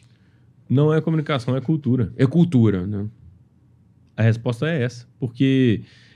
E é triste, tá, cara? Porque eu vejo um movimento muito curioso, que é assim, a empresa é uma startup, sei lá, ou ela é pequena, todo mundo se conhece, tem sonhos, consegue investimento, ou cresce, ou vende e tal, vai crescendo. Aí ela vai se endurecendo corporativamente, porque entre RH, são coisas necessárias, né? Mas ela vai se corporativizando. Corporativizando. E aí, que não tem muito jeito de ser de outra forma, mas aí, qual que é a forma de fazer isso? Quem criou vai ter que aprender umas coisas que ele nunca quis aprender, vai fazer um tanto de coisa que é uma coisa de aprendizado bizarra. Às vezes ele tá num outro momento também que ele nem quer trabalhar mais porque ele já vendeu, tá com dinheiro 10 milhões na conta lá de bobeira e exatamente. foda-se, sacou? E não quer saber mesmo e tal. E aí, começa a politicagem, que pra mim é um câncer, cara, assim. Que é um negócio onde as pessoas começam a compreender que é o seguinte, é premiado na cadeia de comando coisas que não são as que deveriam. É premiado quem babaú, é premiado quem infla resultados, é premiado quem bajula não sei quem, essas coisas todas. Isso é muito comum porque é gente trabalhando, né? É política, né? Tal. Então, tem um jogo de visibilidade tóxico, escroto, né? Que é a pessoa querer ser vista pelos diretores, por quem tá lá em cima, e ela faz isso de uma forma muito escrota, né? E tá aí funcionando e tal. E é a pessoa que posta no LinkedIn que acredita em RH, sei lá, mas em comunicação do caralho, sacou? E tá pisando na cabeça de todo mundo e tal. Então, esse é um problema pra mim que quem é dono ou quem tá na direção tá vendo esses problemas, mas não arruma. Porque às vezes está preocupado com o acionista, está preocupado com o bônus dele no final do ano, tem 2 filhos pequenos em casa, tá vendo como é sistêmico? E a pessoa fica com preguiça, fica cansada, fica exausta, sabe? E não olha. Então, eu acho que quando a gente chega nesse lugar, essa pergunta que você está me falando, as pessoas têm que ter muita coragem, resiliência, resistência, energia para investigar os problemas que estão acontecendo de cultura e atacar eles. Só que aí tem um negócio muito complexo, cara, que aí eu vou falar entre nós aqui e você vai me falar. Tem um problema muito sério, velho, que chama machismo. E eu vou te explicar por quê. O machismo é ruim pra gente pra caralho. É muito ruim pra gente. Mas ele tem um negócio que chama pacto narcísico dos machistas. Não, como é que é? Pacto narcísico do homem. O que é o pacto narcísico? Eu lido com quem é parecido comigo, e a gente tem um conchavo nosso aqui que é inconsciente, inclusive. E aí, muitos gestores não percebem que eles favorecem homens. E é um homem que fala alto, que bate na mesa, que às vezes nem entrega muito, mas chega lá e fala pra caralho e tal, não sei o que, tal. E aí, o que acontece? Isso vai virando um câncer, porque as mulheres têm que virar homem nessa empresa. Como assim virar homem? Ela tem que se portar de um jeito que se ela não falar de um jeito mais enérgico e tudo mais, ninguém botar o pau na mesa, né? Botar o pau na mesa que ela não tem. Se não puser o pau na mesa, ela não vai pra lugar nenhum. E aí, por que eu tô falando disso? Porque esse é um problema que ele tá tão estrutural que até quem quer melhorar ele às vezes nem tá sacando o que está acontecendo, sacou? E aí, esse câncer, eu não posso falar que é só o homem, tá? Porque machismo também é performado por algumas mulheres. É bem complexo falar disso, mas é tão assim que quem às vezes ajuda a perpetuar o machismo é as mães que bota a menina para lavar a louça e o menino ela cura tudo, né? E isso não é culpa dela, é um troço sistêmico que tá ali, veio lá estrutural de trás, e tal. Mas ele vai bater lá na empresa. Por quê? Porque esse chefe promove um cara que é um bosta. Mas porque ele é amigo dele. Só que ele não reflete nisso. Ele tá tomando decisões que estão muito emocionais. Então, na cabeça dele, ele acha que ele tá fazendo um negócio pô, esse cara é foda mesmo. Mas ele não tá olhando pros números. Ele tá com preguiça, sabe? E isso tudo, cara, tá acontecendo. Então, vamos voltar lá pro início, né? Essa galera, velho, tem que ir pra terapia, velho. Porque esse cara tem um filho, às vezes, jovem, assim, que não tá querendo falar com ele mais. Por quê? Porque o filho dele é de outra geração e ele já aprendeu isso. E ele identifica no pai dele, deixa de ser herói. Olha o que eu tô falando. O machismo tá fazendo... Nós, como pais, perdemos nossos filhos, porque eles estão nascendo numa era que estão tratando isso. Aí, a gente era herói deles até eles entenderem esse negócio. E quando eles entendem, a gente deixa de ser o herói deles. Olha que pica, mano.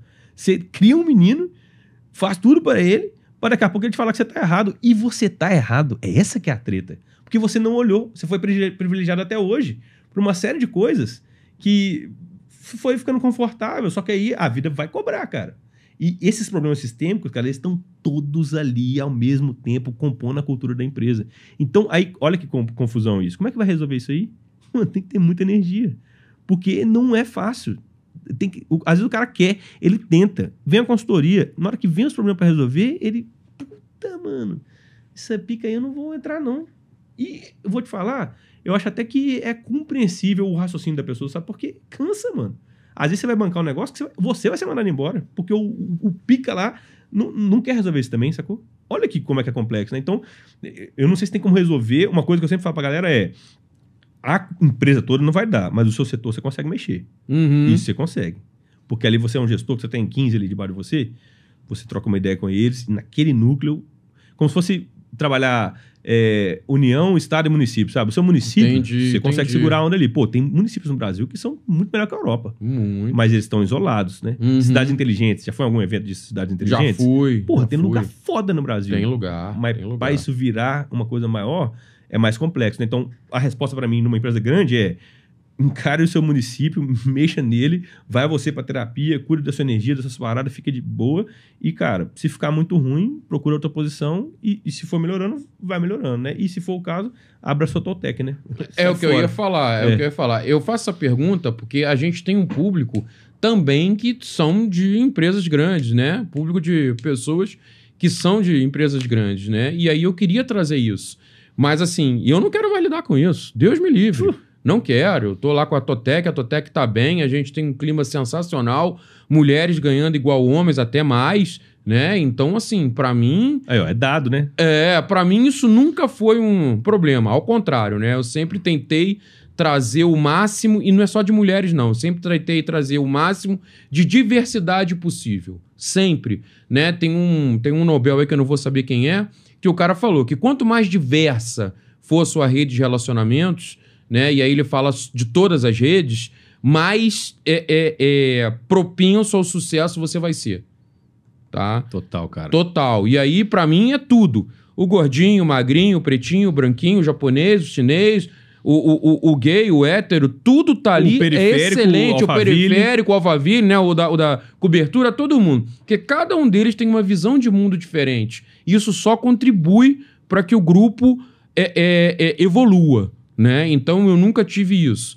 Mas eu acho que do ponto de vista de vaidade, de fato, eu acho que pode surpreender o que eu vou falar. O homem é muito mais vaidoso do que a mulher. Corporativamente falando.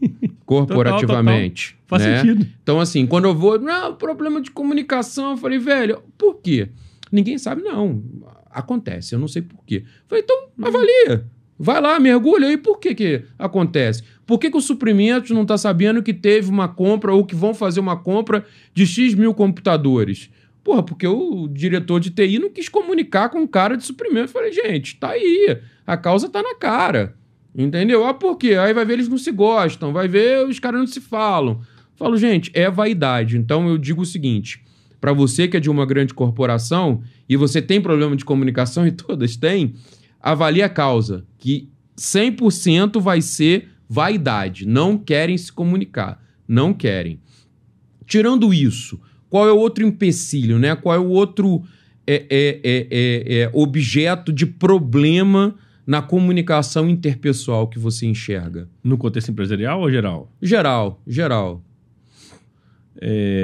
Pessoas que não se comunicam bem, né? Vou dar um exemplo. Meu pai, né? Ele é um cara que, se for falar de futebol, ele fala muito bem e tal. Mas quando ele votou em um determinado candidato, e se você fala que ele votou e sacaneia ele por causa disso, o cara vira um monstro. E aí ele não sabe se comunicar do ponto de vista de, não, eu votei por causa disso, disso e disso, né? Então, assim, ele é uma pessoa que tem muita dificuldade para lidar com contrariedades, entendeu? E acaba se comunicando mal, grita, não consegue colocar o ponto de vista dele. É uma marca do machismo, sim. De fato é. Porque o machismo, ele tá em cima do patriarcado, né? E o patriarcado, ele tem isso, ele tem o chefe da família, que tem a última resposta, né? Ele tem o coronel, essas coisas todas aí, né? Militarismo e tal, mas que eu convivi, inclusive, né? Então, é muito difícil. E aí, o problema que eu vejo disso é que tem uma coisa muito séria, que tem determinadas conversas que atacam a sua identidade. Você se sente atacado na sua identidade. Sim, é o caso dele, com certeza. Entendeu? E aí, com certeza. Como é que é isso, né? Então, como é que o cara vai se proteger disso? Ele só vai andar com quem votou em quem ele vota, ele só vai andar com quem é do time dele. Exatamente. E aí, um outro dado que tá acontecendo muito foda homens, por isso que eu tô te falando que o machismo é ruim pra gente, homens não costumam fazer amigos mesmo depois da faculdade ali. Os amigos mesmo da pessoa são de infância e juventude.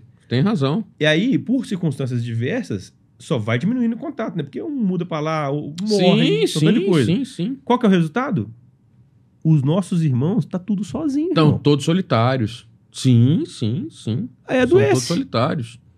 Concordo. Então, esse ostracismo, ele é auto-ostracizado por ele mesmo, né? Porque, qualquer coisa que é diferente, ele não dá conta. Aí parece que, o Lucas, então, é esses feministas, né, que os caras falam. Não, mano. Eu não tinha ouvido isso. Não é isso não, cara. Eu só tô querendo viver bem, entendeu? Entendi. Como é que eu vou lidar com a minha mulher? Como é que eu vou lidar com a minha... E se eu tiver uma filha mulher? Você tem filha mulher? Tenho filha mulher. Irmão. É foda. É foda. Você tem que saber o que você tá fazendo, né? Sim. Então, assim, eu fico pensando que se os homens entendessem o tanto que esse troço tá fudendo a gente, cara. Coisa que acontece. O cara não pode broxar, mano. Isso é a coisa mais normal que tem, porque, cara, se você tiver com cortisol, estresse, não vai funcionar o seu brinquedo, irmão. Você pode ter 20 anos. E pra gente chegar mais longe nisso, né? Esse troço tá acontecendo não é com galera que tem a cabelo branco igual a gente, não. Os meninos de 20 anos tá tomando... Tá dando a fila. Porque o cara não pode errar. Ele não pode não funcionar, porque isso ataca a identidade dele. Aí ele é fraco, ele é viado, ele não sei o que lá, tal. Isso, cara, tá dando um menino com 22 anos com parada cardíaca, irmão. Com cardiopata. Os caras estão entendendo que isso tá errado. Os caras estão com cardiopatia com 20 anos. É isso aí. É maluquice, irmão. Então, na sua visão, uma má comunicação, ela pode ser também em função de uma visão de ataque a você, né? A você. Pessoal, né? Então, toda vez que você recebe uma crítica, toda vez que você é contrariado, aquilo tá atacando a sua intimidade de alguma maneira. Isso. E você acha que você é aquele conjunto de coisas. E aí, quando você personifica, né? Isso. Aí, quando ataca um negócio daquele ali, o seu sistema, inconscientemente, ele vai achar que você tá sendo atacado. E isso é péssimo, não só na questão do machismo. Vamos voltar para outras coisas aqui. Uma pessoa que tem esse tipo de comportamento, ela não consegue escrever um livro. Porque o primeiro que falar mal do livro... vai virar briga, pessoal. Qual que é o resultado que tá escondido? Que a gente não consegue ver? Tem um tanto de gente que queria fazer uma porrada de coisa e não faz. Por quê? Porque não dá conta da crítica. E o mais complicado, ela não sabe disso. Porque isso nem chegou no consciente dela. Ela tenta fazer um negócio, ela desiste. Ela apaga. Ela escreve, ela apaga. Ela quer chegar naquela pessoa pra dar uns beijinhos e tal. Não dá conta. Não dá. Porque não consegue... Tem muito cara que só chega na mulher depois que ele já cercou de todos os lados, ele tem certeza Tem que se ele certeza que chegar, vai rolar. Eu fui assim, só que eu fazia isso de um jeito mais carismático e tal, mas assim, quantas vezes uma pessoa queria falar comigo, eu não chegava. Não chegava. Porque será, velho? E aí os caras depois, mano, aquela mulher tava te dando mole. Ah, será? Mas porque tinha medo dessa rejeição, sacou? Então, aí é loucura porque os problemas sistêmicos, eles vão te acompanhando, velho. E aí, olha como é que loucura, né? Qual que é a relação de você não ter coragem de chegar numa menina, ou no menino, quem quer que seja, com 15 anos, com você tá tendo um problema complicadíssimo quando você é gestor de uma empresa. Você vai descendo nos 5 porquês da Toyota, às vezes você vai bater vai achar na mesma causa. É, cara. Legal isso. Isso é muito sério, porque o ser humano continua sendo ele. Você nasceu aonde? Quem que você é? O que você tá fazendo? Uhum. Aí, o que costuma acontecer louco demais que eu vejo? Experiências de quase morte, por exemplo. O cara bate o carro, aí ele vê a vida passando, ele muda completamente, aí ele começa a olhar para as coisas e tal. Por quê? Sim. Porque quando a pessoa pensa na finitude, ela muda um tanto de coisa. E aí, às vezes, ela tem mais raça para poder olhar aqueles problemas mais difíceis mesmo. Esse livro aqui é dedicado à morte. Tá aqui. Quando você abre ele, tá assim, ó. Abre aí pra você ver. Abre aí, ó. Aí, ó. Você vai passar uma página, aí tem aquela parte da dedicatória, né? Uhum. Lê aí pra gente, ó, no pretinho aí, ó. Aí, ó. A morte, a minha maior professora do que é essencial enquanto estou vivo. Porque quando ela bate na porta, você sabe muito bem o que é importante e o que não é. Aí você abre mão de várias vaidades, cara. Quem tá no leito de morte não tem vaidade, não, é. E aí você se abre pra mudança, porque esse é um livro que também tem a ver com isso, como lidar com mudanças, né? Então, eu cheguei nesse assunto por quê? Porque essas histórias vão nos acompanhar. Essas histórias sobre a sua infância, sobre as suas coisas e tal, elas vão impedir que você consiga assumir um funcionário que ele não fala nem que é homem nem que é mulher. É não binário. Não binário. Eu, até hoje, pessoalmente, não sei na prática o que é uma pessoa não binária. Mas eu sei que ela existe. E aí eu tento lidar... Pô, Aí você vai lidando. Pô, se eu encontro um homem que eu sei que é hétero e tudo mais... Porra, aí, meu irmão, pá, você quer tal. Mas e como é que eu vou... Será que vai ser legal eu chegar nessa pessoa e dar um tapão assim... Pá, qual é, meu irmão? Não é o esquema da pessoa. Aí ele... Ih, já meu tiozão aí. Aí ele que é preconceito com a gente, né? Tipo assim, esse velho aí, velho, né? Sei lá o que e tal. Então é massa isso, porque também a gente vai se renovando, né? Vai vendo as coisas e tal. E onde que chega isso, né? DRE da empresa. Por quê? Quanto mais diverso, mais capacidade de leitura de campo a gente tem. Quanto mais capacidade de leitura de campo a gente tem, mais a gente consegue identificar problemas, necessidade, melhora produto, melhora... Impacto lá na empresa, cara. Tem dado disso há muito tempo, que empresa diversa lucra mais. EBITDA é mais foda. Fato. Tudo sistêmico, entendeu? Sim, tá sim. tudo conectado, né? Então, eu acho que para nós homens, que é nosso lugar, a gente ganha demais ao estudar essas coisas, pra gente se ficar mais tranquilo, entender que a gente pode errar, entender que a gente pode pedir ajuda, né? E aí, porra, se você é um líder que tá lá sustentando 300 pessoas e tal, no dia que você expõe uma vulnerabilidade, no seu modelo mental, você achava que você vai perder a empresa. Talvez no dia que você entrou na reunião com 300 pessoas e falou assim, galera, eu não estou dando conta. A empresa muda. Porque vai ter 20 filha da puta que vai te pesar e falar que você é fraco, mas 280 falar assim, porra, olha lá o cara, véio, é gente. Porra. Sim, você tem razão. Eu posso, sabe? Sem romantismo, tá? Porque a gente sabe também que tem filha da puta que tá em empresa só pra poder pegar o seguro-desemprego. Sim. Que é desonesto, que é maluco. Mas esses caras não prosperam. Essas mulheres e homens desse jeito não vai, né? E eles estão por aí porque também o nosso ambiente cria possibilidade pra isso, né? Mas fora esses pontos fora da curva, em geral, cara, vai rolar uma parada massa, sacou? E você vai ter que lidar com isso também, né? Por isso que terapia eu acho muito importante, cara. Porque, pra mim, eu tenho falado isso nas minhas palestras e podcasts. Se você pensa que é sistêmico e que um dia você pode estar mal e tomar uma péssima decisão na Totec e isso gerar resultado negativo para a Totec, você começa a pensar que, para além de tudo que a gente está conversando, a psicologia, a psicoterapia é uma ferramenta de gestão do negócio. Porque, pensa bem, se ela te ajuda a ter novas perspectivas sobre você e melhora essa qualidade de decisão, ela tem impacto intermediário, secundário, lá no DRE também. O dono, principalmente o dono, que consegue achar um serviço psicológico foda, porque isso também é uma coisa, eu tô na minha 7ª psicóloga, não é de primeira. Não é assim. Tem 10 anos que eu faço terapia. Porra, tem uma hora que também acaba ali com aquele terapeuta, você tem que trocar, sacou? A galera tem que sacar isso. Eu, Lucas Veríssimo, considero o serviço de psicoterapia um recurso estratégico dos meus negócios. Legal isso. Porque na terapia eu comecei a sacar um tanto de coisa. E aí vamos falar do network de novo? Vamos voltar? Eu reparei que, por estar na terapia e por ter essa capacidade de análise hoje de leitura de campo muito superior, porque eu tô me investigando, eu consigo chegar no network, cara, e se o cara falar, me olhar de um jeito, eu já sei como é que ele tá, velho. Porque eu sei como é que é comigo. Não precisa ser especialista pra isso. Não precisa ser metaforando, esses caras aí que ficam falando de não sei o que de rosto. Mano, é ciência, isso não é... Não tô nem aí pra isso. O negócio é, se você se investiga, você tem por um espelho, você acaba entendendo mais das pessoas também. Sim. O autoconhecimento, ele é essencial. Você, sem autoconhecimento, você não consegue se mover para lugar nenhum. E aí, esses impactos as pessoas não prestam atenção, né? Quanto mais você se conhece, mais você consegue conhecer o outro também. Uhum. E aí, é você que, porra, você tá num lugar lá, você vai ver que uma pessoa tá com sede, velho. Imagina você num evento de networking, tem uma mulher grávida, conversando rapidão com alguém, paraná. O approach seu vai ser, você chega com um copo d'água pra pessoa, velho. Aí a mulher fala assim, o que foi? Ah, velho, eu vi que você tá aí, tá meio estranho e tal. Eu senti que você tava precisando de um copo d'água. Ela, nossa, muito obrigado. Você dá o copo d'água e sai fora, mano. Essa pessoa vai vir atrás de você, irmão. Uhum. Tenho aqui em BH um dia que você falou de approach, né? Como é que chega pra ter approach? Tem que ter leitura de campo. Eu tava esperando um rango que eu pedi um japonês pra minha mulher. E tinha um cara assim, ele tinha parado numa Mercedes. Pô, maluco e tal. E aí ele tá lá assim, cara, com uma expressão que ele tava conversando com 20 pessoas, assim, sabe?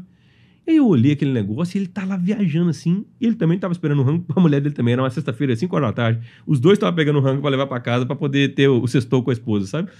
E aí eu falei, ô irmão, como é que tá a reunião aí, velho? Esse cara, velho, riu de um tanto. Porque não precisou explicar. Ele sacou que eu tava vendo ele. E de fato, velho, ele tava fritando com alguma parada que parecia que tava conversando com alguém, sacou? Uhum. E foi tão sagaz essa pergunta que a gente ficou conversando, trocou Instagram, e foi massa, sacou? E aí, o que eu quero dizer com isso? O network também tem essa parada de leitura de campo, sacou? Vamos voltar lá. A gente tá bem, a gente tá num lugar bacana, a gente tá ali, e para além de querer vender uma coisa agora, faz o prefácio do meu livro, me chama pro seu podcast, mano, como é que eu vou trocar uma parada massa com aquela pessoa ali, sabe? Pergunta pra ela que eu já falei, né? E queira saber, cara. E às vezes um jeito de você começar, olha o que eu falei, leva um copo d'água, pergunta uma parada diferente, comenta alguma coisa que tá acontecendo no ambiente, sacou? Como que faz isso? Tem que estar atento. Se você tiver no seu Instagram rolando feed, você não vai ver o cara lá viajando. Fritando lá. Não vai. Então, olha onde a gente vai chegando, né? As respostas para as coisas hoje estão cada vez mais contra-intuitivas, sabe? Assim, não vai ser no Instagram que você vai achar a coisa mais foda da sua parada, sacou? Às vezes você vai ter que ficar fora disso para você observar. Pô, você anda no mesmo lugar todo dia, você não percebeu que tem um alfaiate na esquina da sua casa, porque você só vai de carro. Vai a pé, porra. Isso não tô inventando. Isso tá lá no Hobby como Artista, que fica ensinando você a fazer coisas diferentes pra você ter mais criatividade, sabe? Sim. Tá cheio de coisa aí. E aí, como que faz pra absorver isso que tá acontecendo, sabe? Primeira coisa, por isso que eu escrevi esse terceiro livro. Cara, nós precisamos recuperar nossa capacidade de atenção. Não vai dar pra gente seguir do jeito que tá, cara. A gente tá ficando... Tá caindo, sabe? Assim, estamos estressados, estamos malucos. Temos que sair fora desse negócio que tá todo mundo... Além do meu livro, que eu vou lançar, se quiser, leia Nação Dopamina. E vai tranquilo, porque é duro. É vício, assim, pesado. Aí quando você lê esse soco livro... no estômago, né? É socão. Mas na hora que você lê esse livro, você fala assim, caralho, eu tô viciado nisso. E aí? Porra. Quantos pais estão perdendo? Velho, eu tava andando na rua da minha casa essa semana, o pai tá parado do lado do carro dele, mexendo no celular e a criança no passeio. Eu diminuí pra 5 por hora. Porque é 1 segundo pro menino pular na frente do carro. Isso. E o cara não viu, mano. O pai do menino não viu que o menino tava na calçada assim, meio que indo pra rua, sacou? Esse tipo de coisa tá acontecendo, cara. É muito sério, velho. E essa... Eu falo no livro lá, a gente não vai... Essa luta a gente já perdeu. Por quê? Porque são todos os engenheiros mais foda do mundo, com o dinheiro de Zuckerberg, pegando a sua atenção. Você nunca vai abrir seu Instagram na casinha, naquele lugar que é o seu feed. O Instagram, ele abre como o TikTok, já numa coisa... Você pode ver, mesmo que anteriormente você fechou o Instagram, ele estava ou nas suas mensagens no negócio, ele automaticamente abre outra tela que você não pediu, que é a do feed, que vai te entregar um conteúdo que, pelo que ele sabe de você, pelo seu comportamento, você vai imediatamente prestar atenção nele, sacou? Essa parada, eu acho que um dia celular, se Deus quiser, não é nem que eu acho, eu gostaria que celular fosse igual caixa de cigarro. Tivesse aqueles troços do câncer. Entendi. Alguma parada fala assim, irmão, você tá usando isso aí, mas saiba que tem isso aqui, ó. Você pode ter esse problema. Na palestra minha eu falo, cara, assim, a gente tem poucos meses de vida em 80 anos, assim, pra você fazer o que você quer fazer. Porque um terço é dormindo, um terço é trabalhando, outro terço é fazendo não sei o que lá, tal, vai sobrando, assim, menos de 20% do tempo que você tem, sacou? E você tá passando ele no celular. Eu tô. Isso é uma boa. Sacou? É maluquice, cara. E aí, networking, como é que você vai... Depois da pandemia, a galera nem sabe fazer isso mais, cara. E não reaprendeu depois, porque a gente ficou... Eu faço, cara. Eu faço. Todos os eventos que eu vou, que eu conheço alguém, né? Mesmo que seja pelo Instagram, etc. E eu reconheço naquela pessoa alguma notoriedade, alguma autoridade... Eu vou na tora. Oi, tudo bem? Meu nome é Alexandre. E aí, beleza? Pá? Tudo bem? E qual que é o seu approach? O que você usa para começar a conversar? Normalmente, assim, ó, eu gostei muito da sua palestra, vi que você é uma comunicadora muito legal, eu queria te chamar para o meu podcast, pra gente fazer um podcast que acho que vai ser muito legal, você vai contribuir, tua história é muito legal, entendeu? Eu fiz isso no último Universo TOTOS e a pessoa recebeu muito bem, entendeu? Pegou meu cartão, a gente já tá trocando, e aí quando eu for a São Paulo, a gente vai gravar um podcast lá, entendeu? Show! Você já tá bem direcionado, porque todo mundo que entendeu o jogo da comunicação sabe que essa oportunidade que você quer pra gente aqui, ela é muito foda, porque daqui hoje eu tenho 10 conteúdos foda. Isso, exatamente. Que foram feitos muito... Exatamente. Muito eu vou de boa. travado, vou ali... não é gostoso, mas vou, né? Exato, mas vou. Eu vou, travado, suando, mas azar. Azar. Se ela falar, sai daqui... seu sem noção, seu doente. Nem te conheço, é fora. Nem te conheço, beleza, então, tchau, Tamo entendeu? junto, né? O Gustavo Caetano, né? A gente faz parte de um grupo lá da Fundação Dom Cabral, e aí ele foi fazer uma palestra, e aí eu na tora, não quis nem saber. Eu falei aqui, Gustavo, meu nome é Alexandre, eu queria te chamar pro podcast e tal. E ele, não, vamos sim, combinar e tal. Só que ele é um cara ocupadíssimo, né? Mas permaneço ali, insistindo pra trazer ele pra cá, entendeu? Sim. E sem vergonha. Dor nenhuma. Sem vergonha nenhuma. Nenhuma. Madeirite eu tô tentando trazer também. Madeirite é massa. Madeirite, eu tô tentando trazer todo mundo. Eu não tenho mais esse problema de rejeição. Beleza, cara, já passei, vou fazer 50 anos. Cara, quer me rejeitar? Ótimo. Não tem problema nenhum, entendeu? Com figurões assim, o que eu faço muito é o livro mesmo, sabe? Porque eu tenho essa oportunidade, né? Eu sou apresentador, então eu tô no palco com um monte de gente, exatamente. Né? E aí eu dou meu livro pro cara, sacou? Entendi. Aí o último que rolou assim foi com a Luciana Harasemiv. Ela é muito foda em vendas, assim, vendas tecnológicas, uma mulher foda pra caralho, assim, que inclusive talvez você pode gostar dela, vou te mandar lá. E aí eu tava apresentando um evento da Blip, ela era a última palestrante, quando ela saiu eu falei, olha esse livro aqui, cara, você vai gostar, obrigado pela sua palestra e tal. Legal. Ela leu o livro e me chamou para dar palestra na empresa dela, sacou? Então, essas coisas vão rolando. Então, eu acho que uma coisa que a gente pode chegar aqui de resultado é escreva seus livros, tenha seu podcast, que isso, aí sim, é uma coisa muito direta que você pode ter de geração de network com quem já é expoente, né? Porque o que você falou, quando eu te perguntei sobre network, foi com expoentes, né? Você falou figurões. Figurões, exatamente. Agora, e tem aquele network que é o aleatório, né? Não, mas nesse aí eu acho que é o que eu te falei. Tem como a gente trocar. A gente tá no mesmo nível, né? Eu acho que é ok, esse aí a gente tem. Agora, quando eu tô com uma pessoa que já tem tudo, fica muito difícil a troca. Sim. Porque, cara, o que eu tenho pra te oferecer? Não tenho nada. Tenho um podcast pra você falar como você já falou em 300.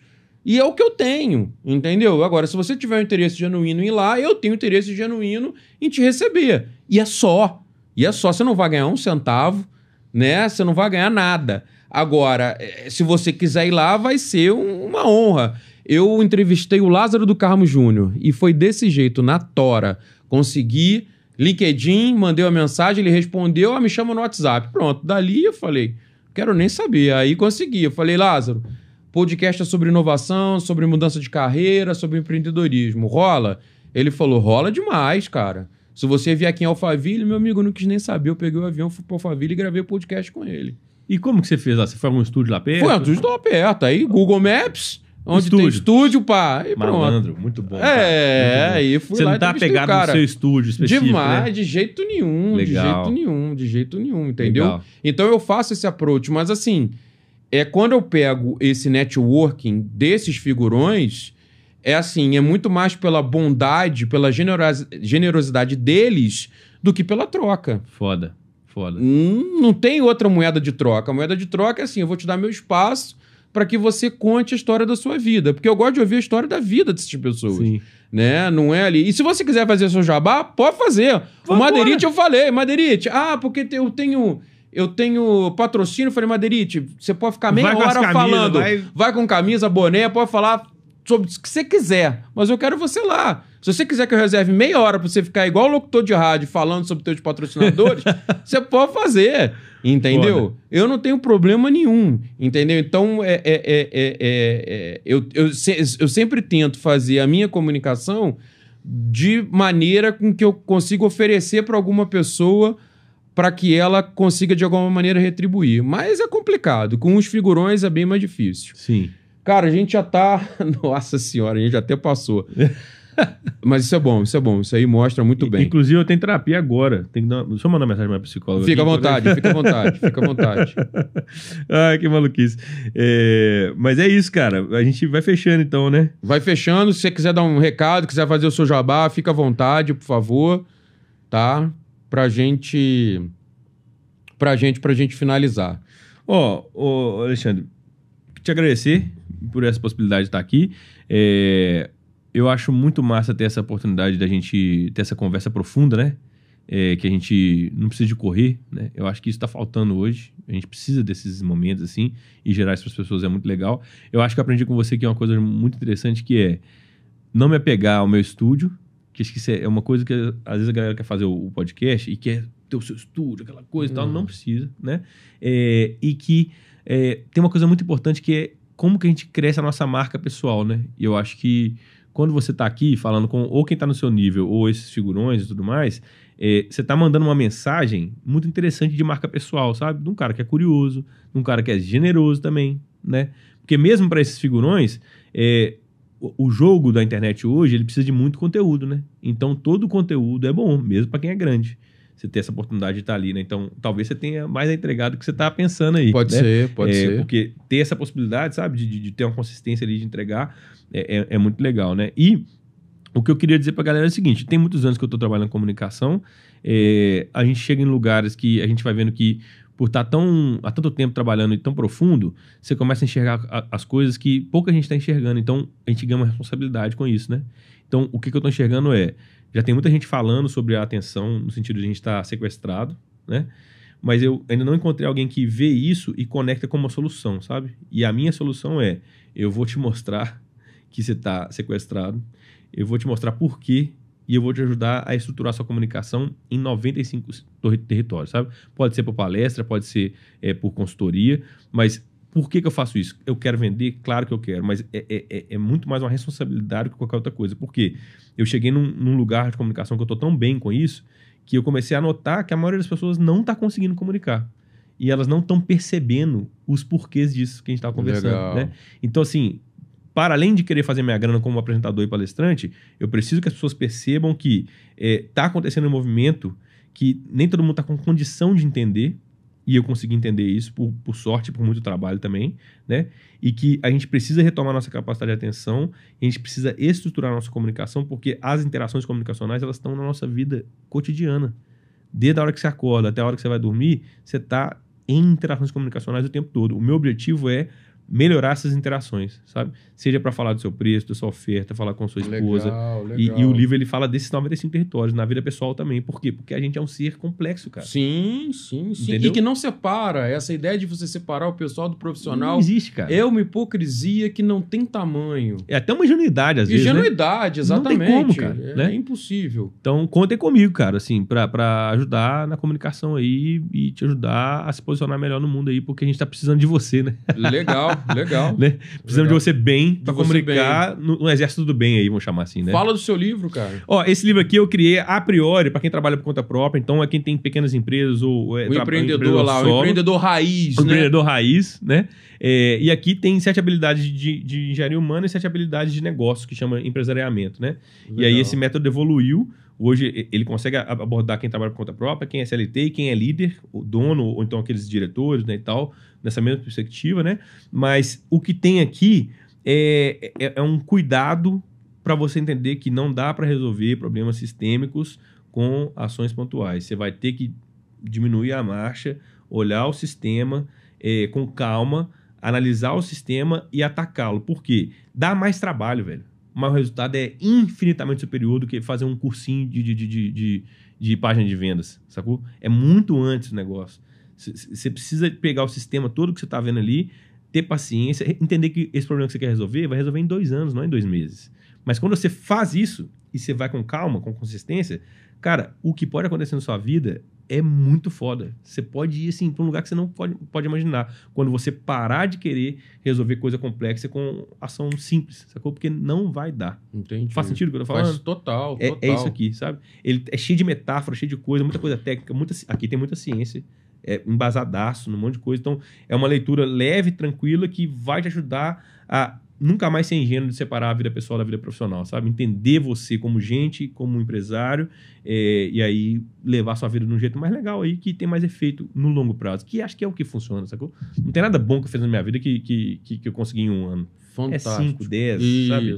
Não adianta. Eu vou ler, você vai autografar, eu vou ler e depois eu vou te dar o feedback. Sim! Isso aí pra vou mim é querer demais. Porra, Tá? Foda. Isso Tamo eu acho junto. muito bacana. Beleza. Obrigado, viu, cara? Eu que agradeço, Lucas. Foi uma honra, foi um prazer. Que bom que você veio, que bom que você aceitou esse convite. Cara, eu queria ter mais 2 horas. Eu acho que a gente falaria por mais 2 horas. Acho, não tenho certeza que falaria por mais 2 horas. Mas muito obrigado por ter vindo, tá? Gente, obrigado, tá? O Papo de Valor, ele tem todos os seus vídeos editados pela Digital Pro Solutions, que é a nossa agência, que faz toda a parte de edição, de áudio, de vídeo, cria o nosso site também. Então, se você quiser uma empresa para fazer esse tipo de trabalho, eu recomendo a Digital Pro Solutions, tá bom? Obrigado, Lucas. Obrigado aí o Estúdio 767, gente. Bom dia, boa tarde, boa noite. Obrigado.